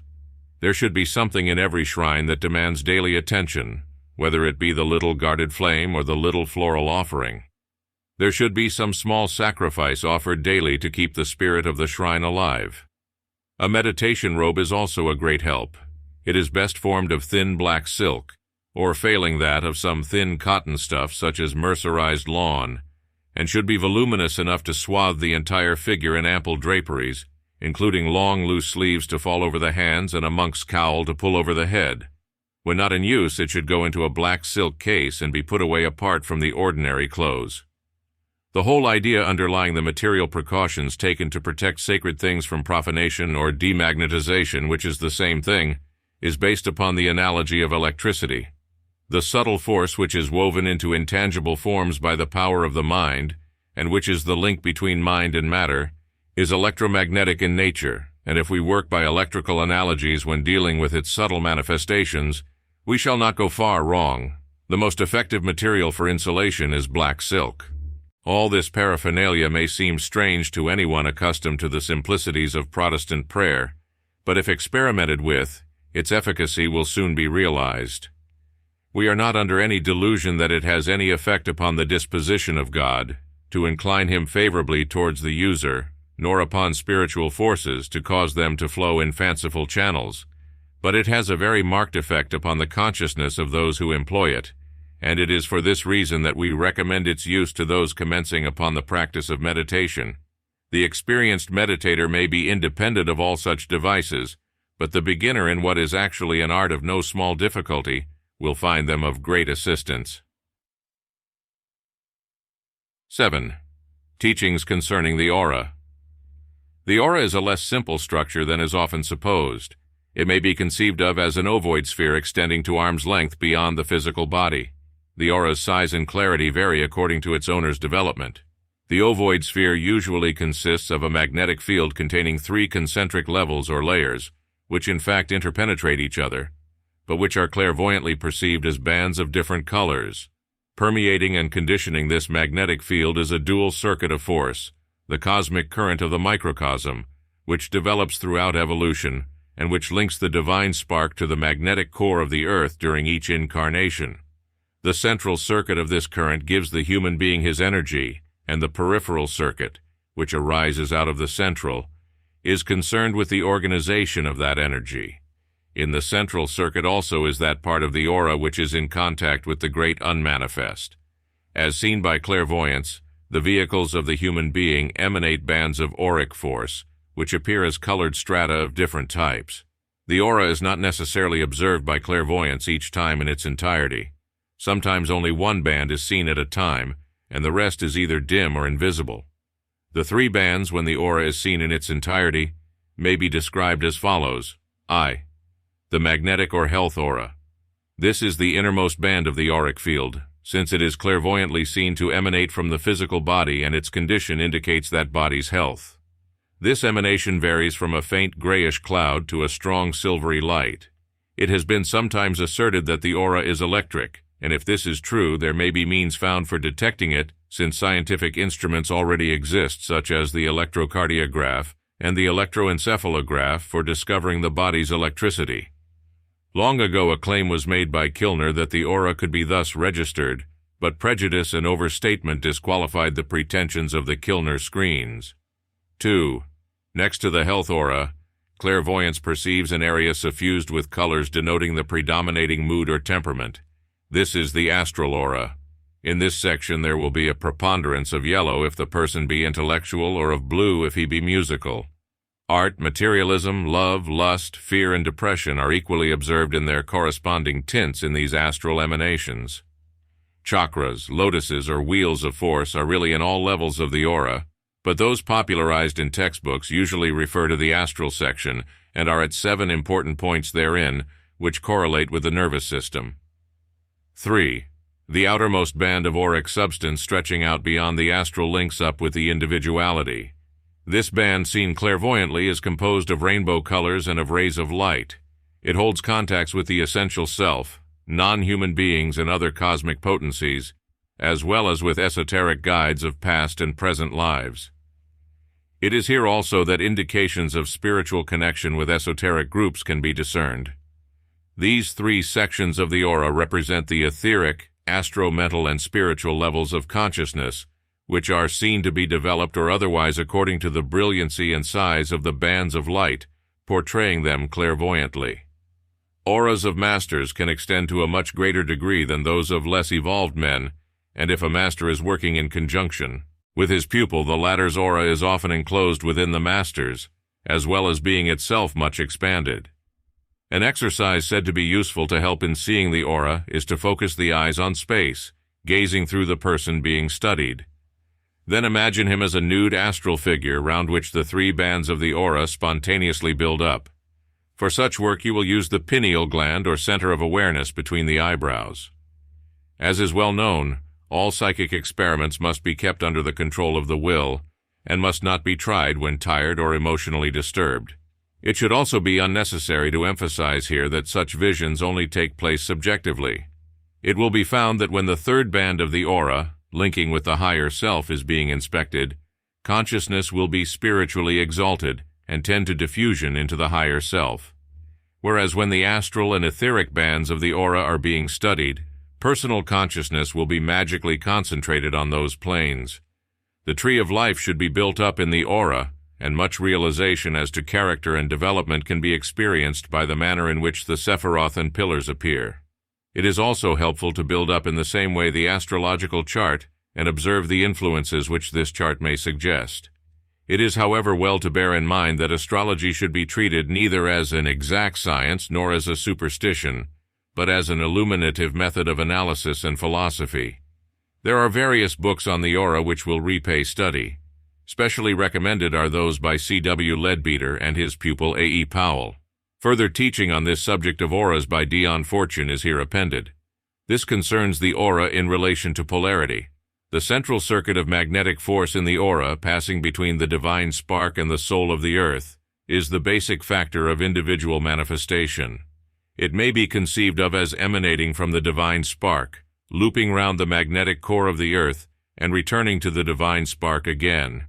It is the passing of the current through the magnetic core of the earth that determines incarnation. The secondary magnetic circuit in the aura, the peripheral circuit, arises out of the emanations of the primary circuits, interacting with environmental factors. This circuit is sensitive to the changing play of these factors, whereas the primary central circuit is immune to all external influences. Between the two is a magnetic field, the aura itself. Within the aura are different forms of activity, and these give rise to the multicolored bands described by clairvoyance. The central circuit remains unaffected by all extraneous conditions, its voltage rising and falling, and the direction of the flow of the current changing according to esoteric constant factors. The peripheral circuit, however, is highly sensitive, the centers in it corresponding to the external factors reacting to every change in these factors, such changes being due to the permutations and combinations of the cosmic factors, reinforcing, modifying, or counteracting each other as is described in the judging of a horoscope. The available energy in an aura is derived from its central magnetic circuit, but the organization of that energy within the aura is affected by the influences to which the peripheral circuit is exposed. These set up currents within the magnetic field of the two circuits. These cross-currents establish equilibrium in the course of time and become stabilized centers and systems, as described in the cosmic doctrine. Although that teaching refers actually to the genesis of the universe, it is equally applicable to the development of the aura of the individual. The tree of life is a cross-section of the aura. What is true of it is also true of the universe.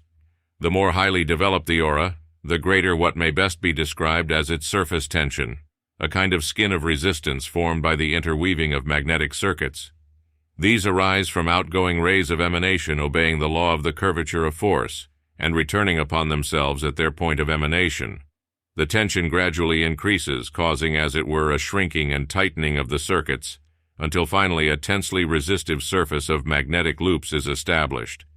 This constitutes the exterior envelope of the aura.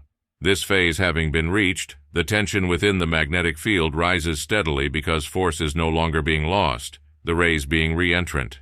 Now comes the time when openings can be made in the aura and rays of force projected, for sufficient force has now been accumulated for such projections to be possible. But be it observed that these emanations are from the magnetic field, and not from the central circuit. This fact explains certain discrepancies that may have appeared in the teaching. All exchange of magnetism takes place from the field of induction, not from the central circuit, which is the source of the energy, the primal source of all force. The divine spark in the great unmanifest possesses infinite energy, and is therefore unaffected by such emanations or losses, but the potential of the magnetic field is affected by them, just as it is changed in its modes and distribution by the influences affecting the peripheral circuit. The more highly evolved the surface organization of the aura, however, the less is it affected by external influences, save where centers for the reception of different types of force are developed. In the course of the evolution of an aura, then, it goes through the following phases. A primary phase of complete unresponsiveness to all influences, save the flux and reflux of the central magnetic current, which corresponds to the prenatal life of the personality or lower self. A developing phase during which sensitivity is increasing, which corresponds to the youth of the incarnated personality. A mature phase during which the receptivity of the periphery is being brought into equilibrium with the resistiveness of the central core, and thus under the control of the divine spark. And a final phase during which receptivity is lessening, and the activity of the now highly developed aura is concentrating around the fluctuations of the central circuit. These phases take place in the course of an evolution.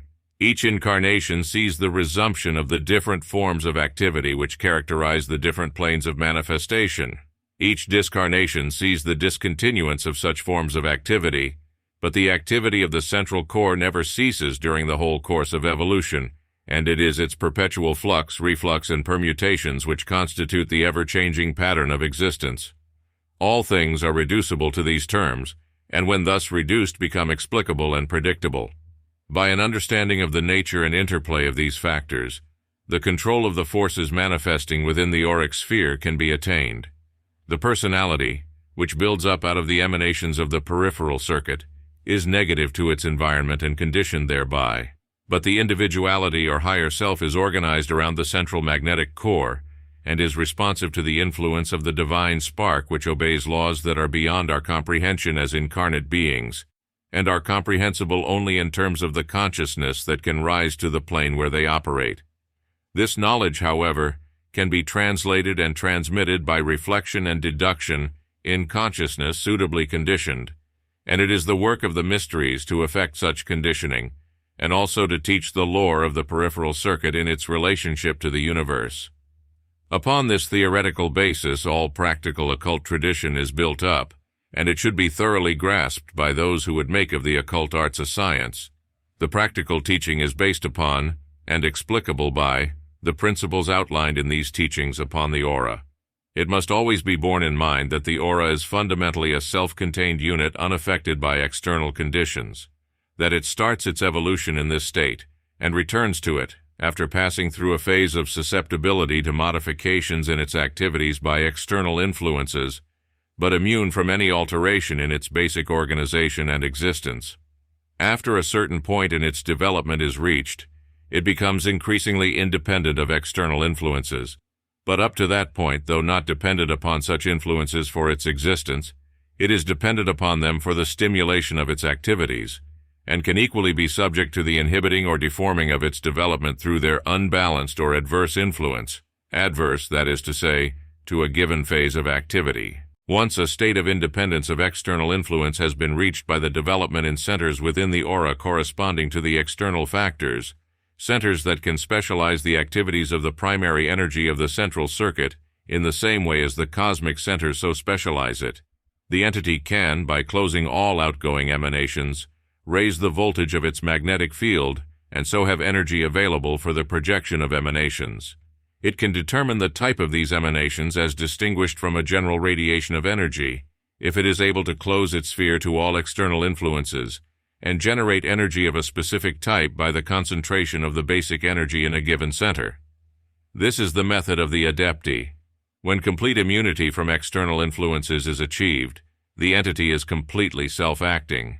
During the intermediate phases of acquiring sensitivity and achieving the control of, and determining immunity to sensitivity, the skillful use of stimuli is a valuable technique of function, likewise the skillful use of the art of immunization, which is its corollary.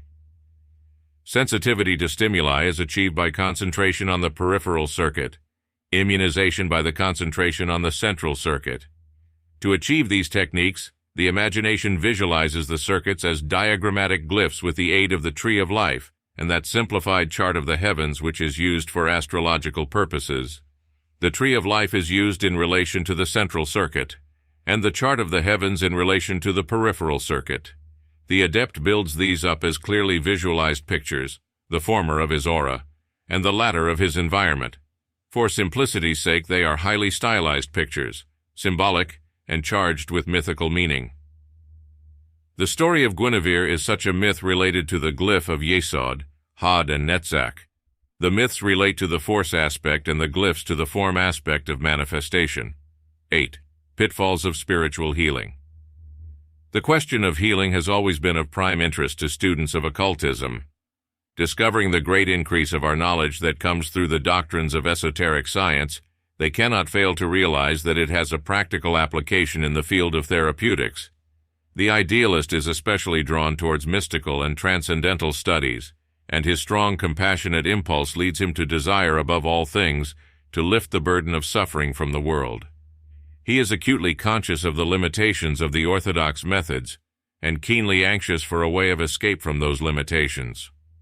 The humanitarian impulse and the zeal of the discoverer have between them made of the occult field a prolific breeding ground for all manner of new ideas in therapeutics and hygiene. The fraternity I work with, being a society for the study of esotericism in all its branches, is frequently asked whether it has any healing circles among its students, or any classes wherein spiritual healing is taught, and when it replies that it has none of these things, it is asked whether it condemns spiritual healing and advises its students against its practice. It may be well, therefore, to define its position lest misunderstanding arises upon the one side or the other. It is not possible in this matter to give an unqualified yes or no. It is necessary to clear the ground and classify the subject matter before we can do justice to it. But we may briefly indicate our attitude by saying that we believe in spiritual healing, but disbelieve in spiritual healers. Does this mean that we are not interested in spiritual healing? No, it does not. Being a fraternity of the tradition which recognizes Aesculapius and Paracelsus, we can hardly reckon the question of therapeutics as alien to us. It means that we take the matter so seriously that we are disinclined to play with it, or suffer it to be played with if it is within our power to prevent it. While we are fully alive to the possibilities of spiritual healing, we cannot shut our eyes to the unsatisfactory and even disastrous results that ensue when it is ignorantly or inadequately employed. We desire to see spiritual healing done, but we want to see it done in the right way and under the right conditions, so that the patient shall have the best possible chance that can be afforded him, and that chance is not afforded him when the person who takes charge of his case is ignorant of the problems presented by his condition. Good intentions are no substitute for sound knowledge. Just as the materialists are wrong when they hold man to consist of his physical body and nothing else, so are the mystics wrong when they act as if man were a spirit and nothing else. Man is a sevenfold being, and it is not possible to separate one aspect of his nature from another for any practical purpose, for they are interacting. The only satisfactory healer is the one who has an adequate knowledge of the fourfold nature of man, can diagnose in terms of each of the aspects of manifesting life, and treat each level of manifestation according to its needs. Each plane of manifestation has its own laws and conditions. The spiritual plane is governed by spiritual law, the mental plane by the laws of the functioning of mind. The astral plane has its own laws, and so have the etheric subplanes of matter. Dense matter itself is also a kingdom which has a constitutional government. This does not mean, however, that each plane is autonomous. Each level is ruled and ensouled by the next subtlest level, the physical by the etheric by the astral by the mental, and the mental by the spiritual. But although the subtler levels rule and ensoul each its denser neighbor, they rule as constitutional monarchs according to the laws of the country, and not as arbitrary autocrats. Mind can influence matter profoundly, and yet it cannot do just as it pleases with matter. It must always rule by availing itself of the inexorable laws of the physical plane. Even the most extreme school of spiritual healing does not expect a man to grow a new limb. It is content if the repair processes take place naturally by the gradual and normal reconstruction of tissue. In fact, it is content to focus the vis medicatrix naturae at the required spot, and let the healing take place by natural means. The great mistake which the spiritual healers make is to refuse to recognize the fact that each plane has its own laws, and that these laws are both the means and the limitations of their art. The great mistake which the materialistic school of medicine makes is to refuse to recognize the fact that each level of manifestation is operated and directed from a subtler plane, and that the happenings and reactions of that subtler plane have got to be reckoned with. The practitioner of orthodox medicine is the heir of generations of systematized research into the nature of the physical machine and has a pretty comprehensive understanding of it.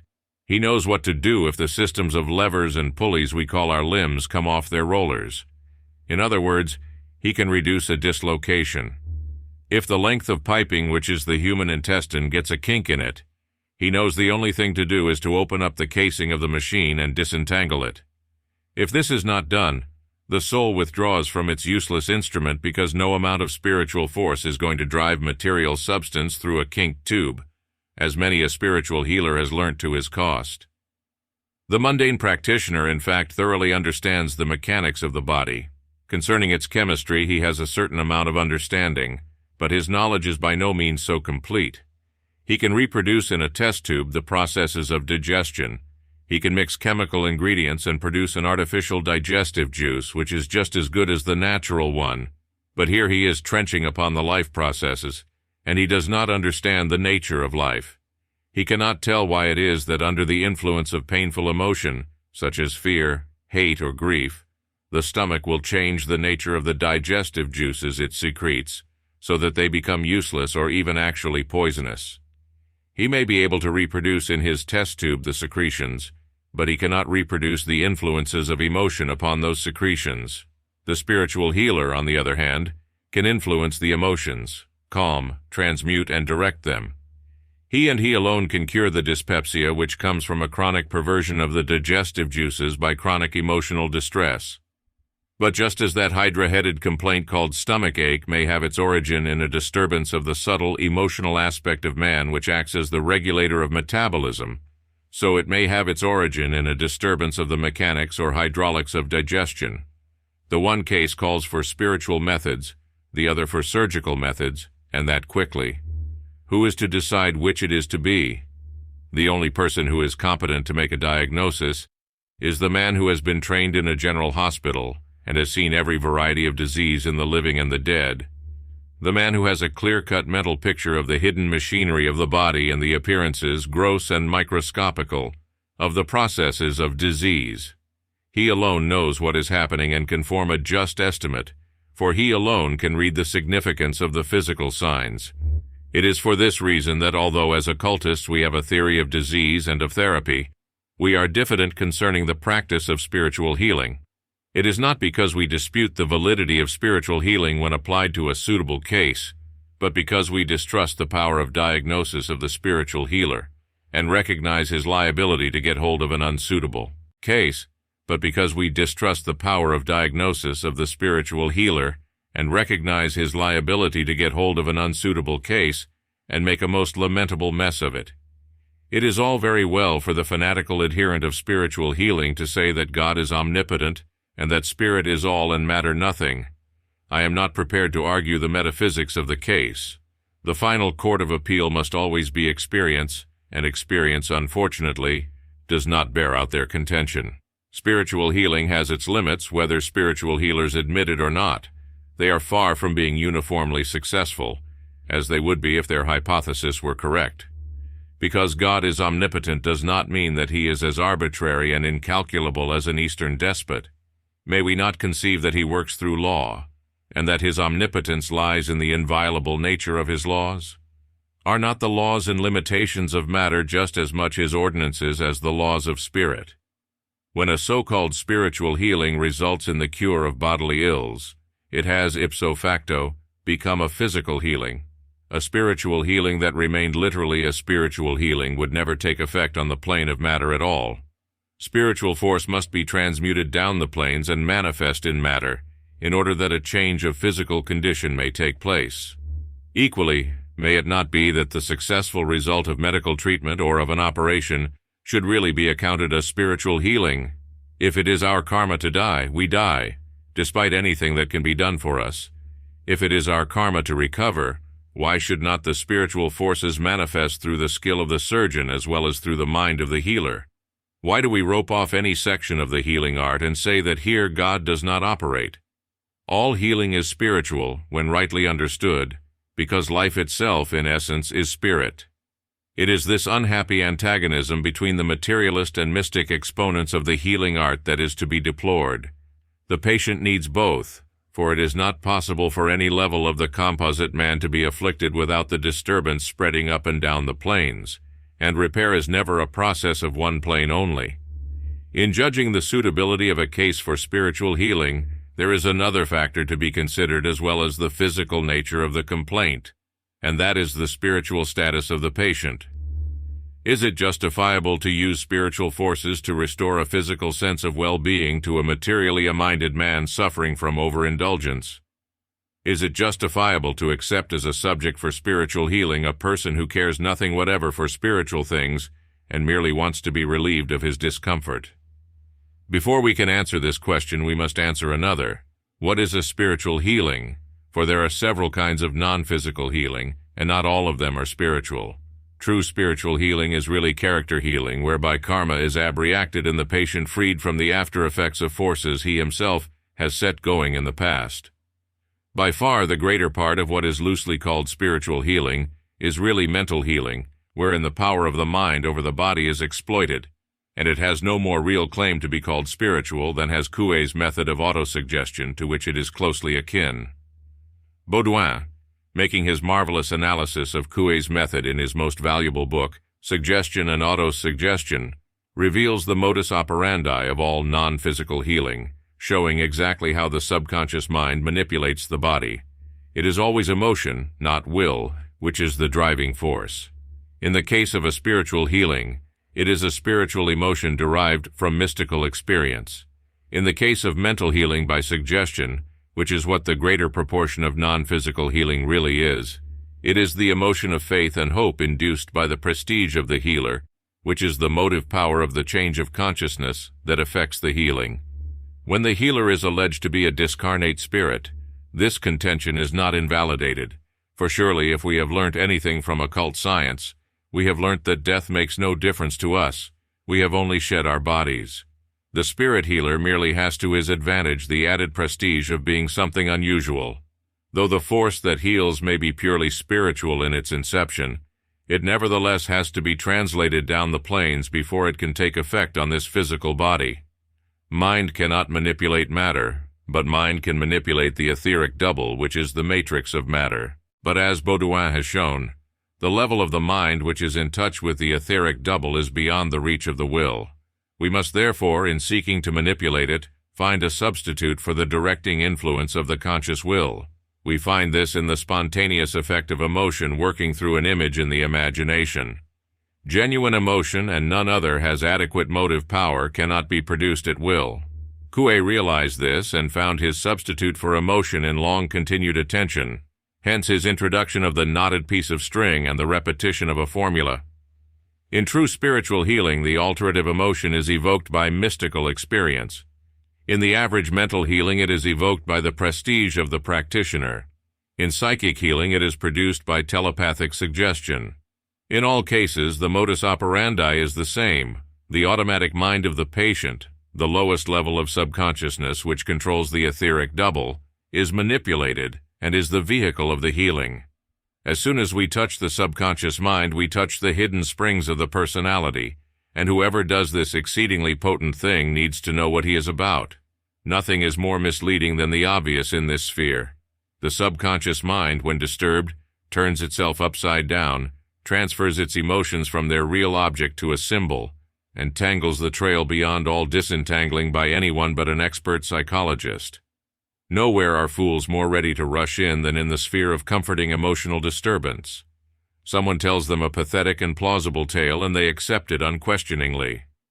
Little do they realize what is at work below the surface. Take the following case as an example. It is typical of many. A man possessing a good deal of personality and magnetism finds that he is able to help people, to cheer them when depressed, to vitalize them when weary, and even relieve pain by his touch. and he sets up as a spiritual healer. He may or may not, in addition to these primary qualifications, study naturotherapy or manipulative treatment. His chief stock in trade, however, is his personal influence. He has what is called in the orthodox healing profession a good bedside manner. He is probably able to help a great many people in various ways, his chief asset being that he gets them to help themselves in a way that the medical practitioner who relies solely on his pharmacopoeia is unable to do. He probably has in him the makings of a first-class doctor, but the opportunity to qualify has been denied him. His natural intuitiveness and shrewdness are soon reinforced by practical experience, and he probably reads medical books as well and acquires a smattering of ideas on the subject. All goes well for a time. He does some good and no lasting harm, as the naturopath remedies are not drastic. One can play a great many colored lights on people without doing them any damage, and put them on to some very queer diets without giving them anything worse than the hiccups. Mental and spiritual methods of treatment in normal people are at worst ineffectual and do not produce drastic reactions. There are, however, certain pitfalls in his path which he is not in a position to avoid, as will be clearly seen when they are explained. Among his patients are certain cases complaining of exactly the same symptoms. They are easily tired, depressed, out of sorts, and with feelings of ill-defined malaise. Not really ill, yet never well, with perhaps various odd symptoms thrown in as make-weights. Anyway, whatever may be the matter with him, the human machine is running badly. He applies approximately the same treatment to all of them, treatment which has benefited many other cases with similar symptoms. Now let us consider their history, and let me say that these cases are not imaginary. I have seen many of each type. Case No. I reacts to the treatment by exploding like a bomb. It is a case of sex repression, and the dammed-up forces are let loose upon the unfortunate healer, his magnetism having proved all too effective. And as hell knows no fury like a woman scorned, she tells all her friends that he has attempted to outrage her, and they probably believe her, for a more fiercely virginal person could not possibly be imagined. She may ultimately go to the police with her tale, but here she will get a less sympathetic reception, for it is an old story here, and the police are wise in human nature. Now what would the qualified medical man do with such a case? He does not put much faith in symptoms that are unaccompanied by signs. He knows that if the patient complains of feeling unusual sensations, there will be something to show for it somewhere. It may be in the blood seen under the microscope. It may be in an electrocardiograph of the heart. One or another of the innumerable modern methods of diagnosis will reveal something abnormal somewhere. The qualified man has at his disposal resources which are denied to his unorthodox rival, and with their aid he is able to explain the abnormality in terms of physiological function, which is the only real solution of any problem of disease.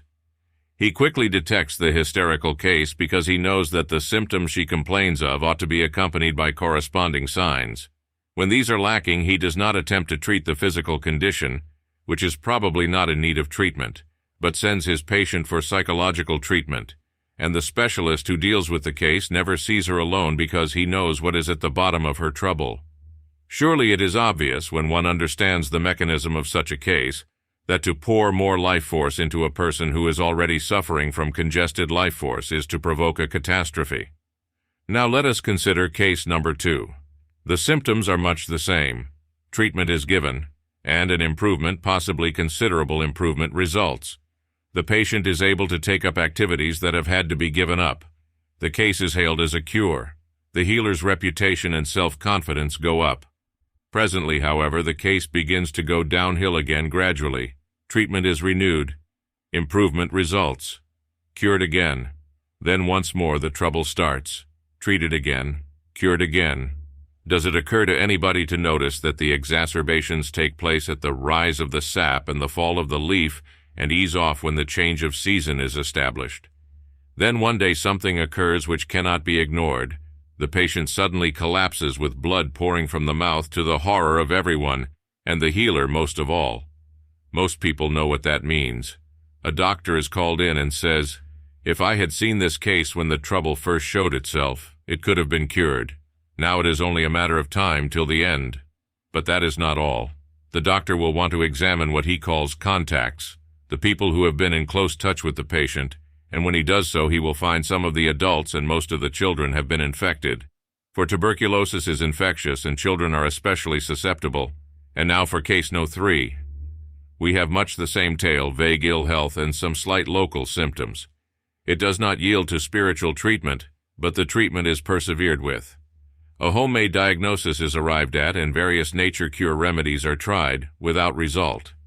When the case finally comes into medical hands, the diagnosis is cancer too far gone for operation.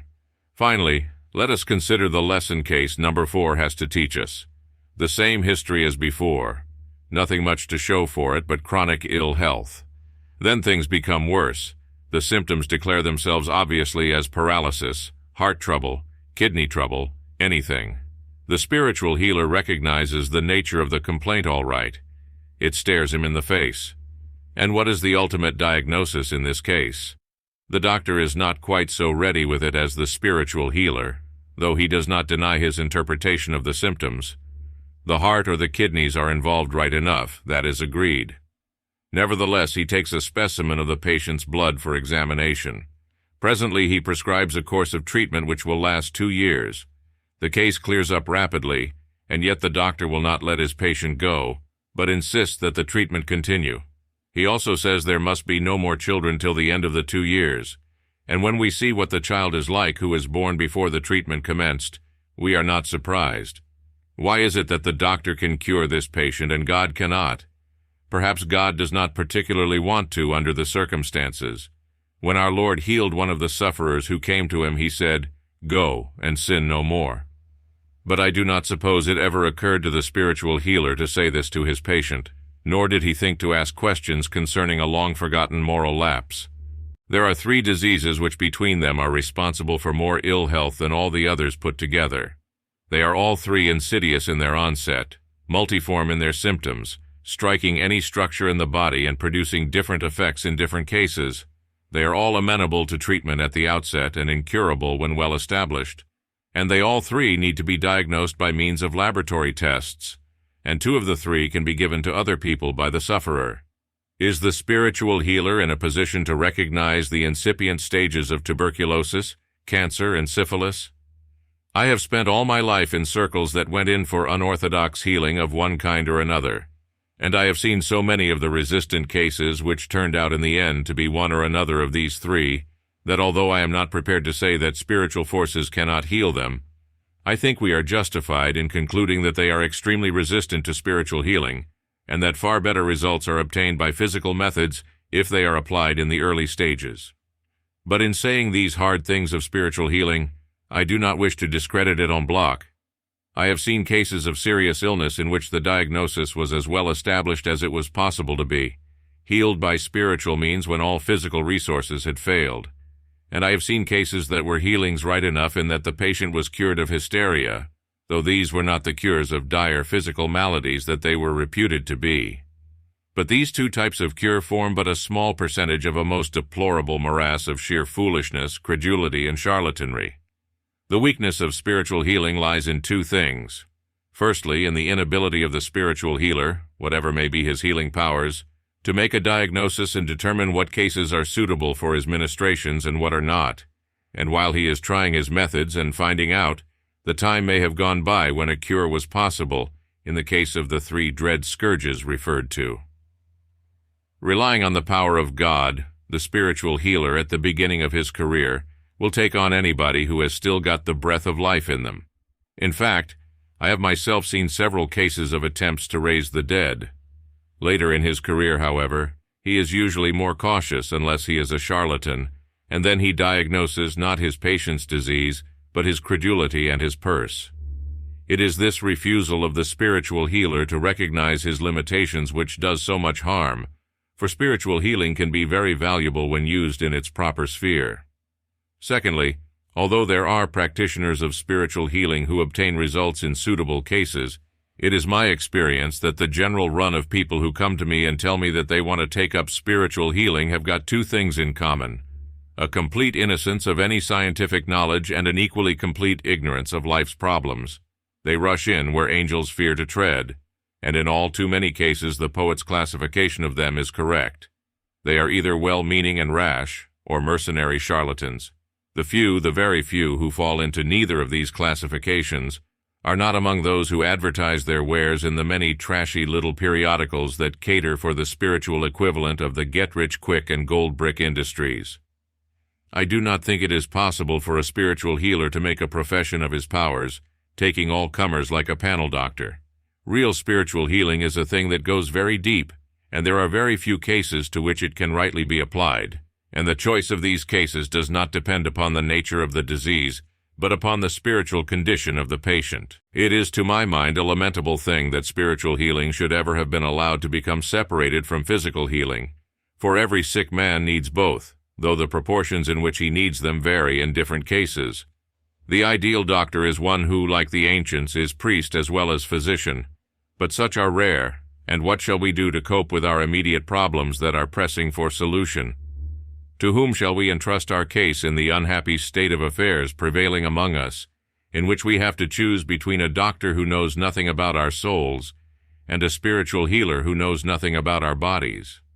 The choice is often a difficult one, and it is greatly to be regretted that spiritual and physical healing should thus be divorced, for a patient has both mind and body. Personally, I do not think they should be, nor need they be if neither party were fanatical and each limited himself to his own province. Spiritual healing is, after all, of the kingdom of the spirit, and no doctor interferes with his patient's religious convictions.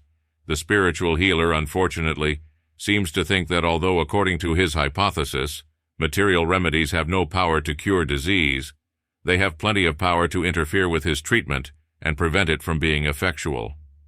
Nor has he any scruples about passing from the plane where he has knowledge to the plane where he has no adequate experience, and directing the physical regime.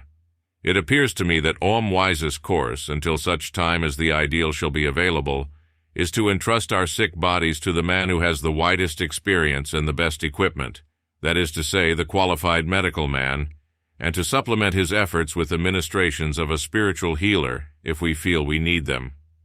No reasonable doctor would object to what are, strictly speaking, the ministrations of religion, provided that the spiritual healer restricts his efforts to spiritual matters and leaves the physical plane alone, as he would be well advised to do. If his efforts are successful, the doctor will report the success. When all is said and done, the main thing is that a suffering body should be eased and a suffering soul tranquilized, not the manner in which credit is to be apportioned between rival practitioners and their methods.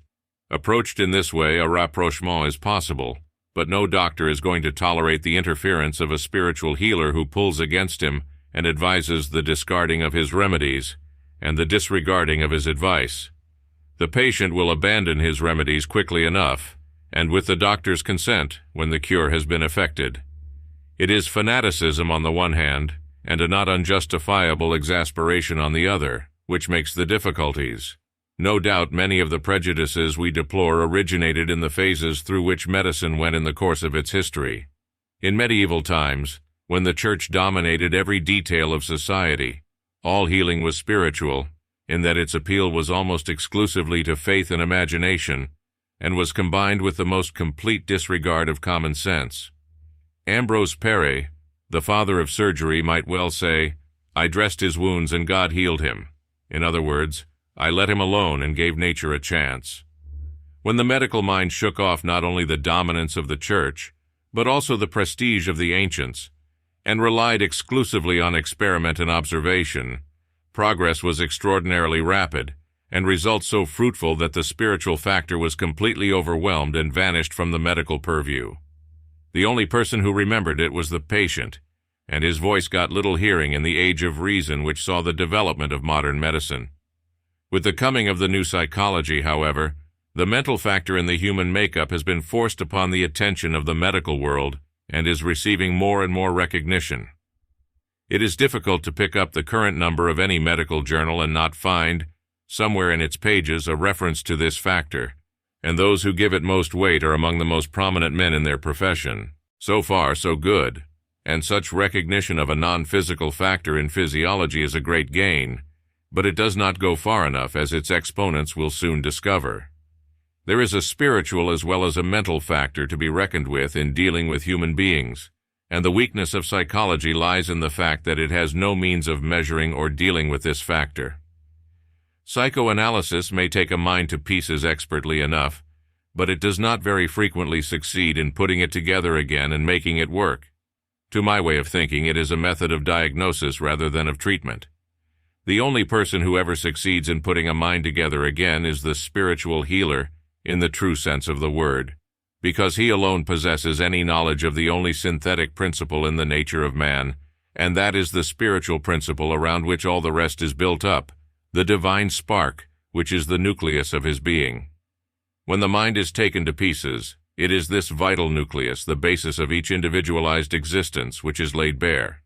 And when the mind is put together again, it must be reconstructed in relation to this nucleus. When we remember, moreover, that this nucleus does not exist by and of itself, but is of the nature of a ray from the central sun of life, we shall see that no reconstruction can be adequate which takes no account of its relation to its source. And equally, if man is a fourfold being of body, emotions, mind, and spirit, he must dwell in a fourfold environment of physical, astral, archetypal, and spiritual conditions. These must all be understood and taken account of by whosoever would heal the whole man. But where are we to find such physicians as these? Esoteric science alone holds the key to the situation, because the initiate alone has an understanding of the planes of existence and is equipped to cope with them. It is too much to hope that the day will ever come when the medical profession as a whole will be a temple of initiates. The gifts that make the initiated priest-physician are rare, and there is a vast amount of honest spade work which must be done by less gifted men.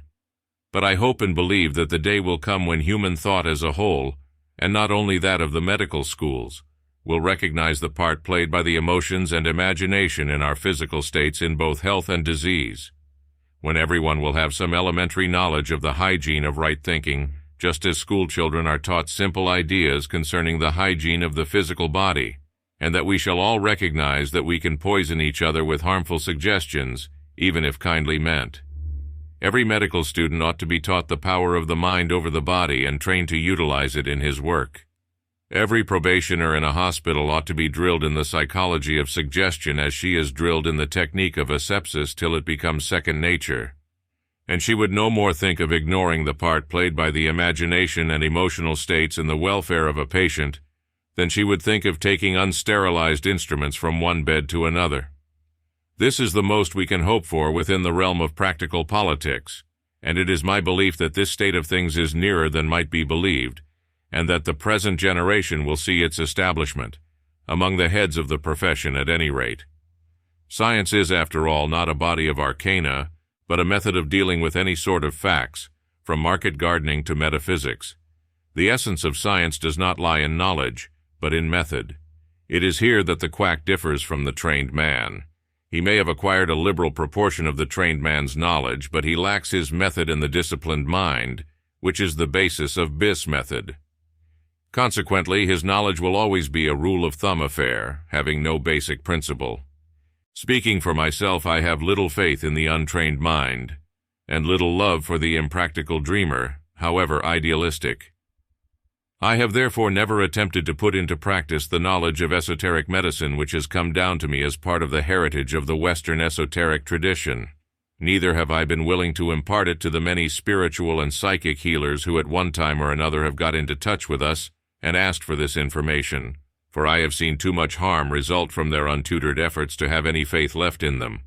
The only people who can rightly use this knowledge are the men and women who have already got the necessary basis of scientific training and clinical experience. The therapy of the subtle body must be grafted onto the rootstock of the therapy of the dense body, because for all practical purposes, they cannot be separated until death parts them permanently.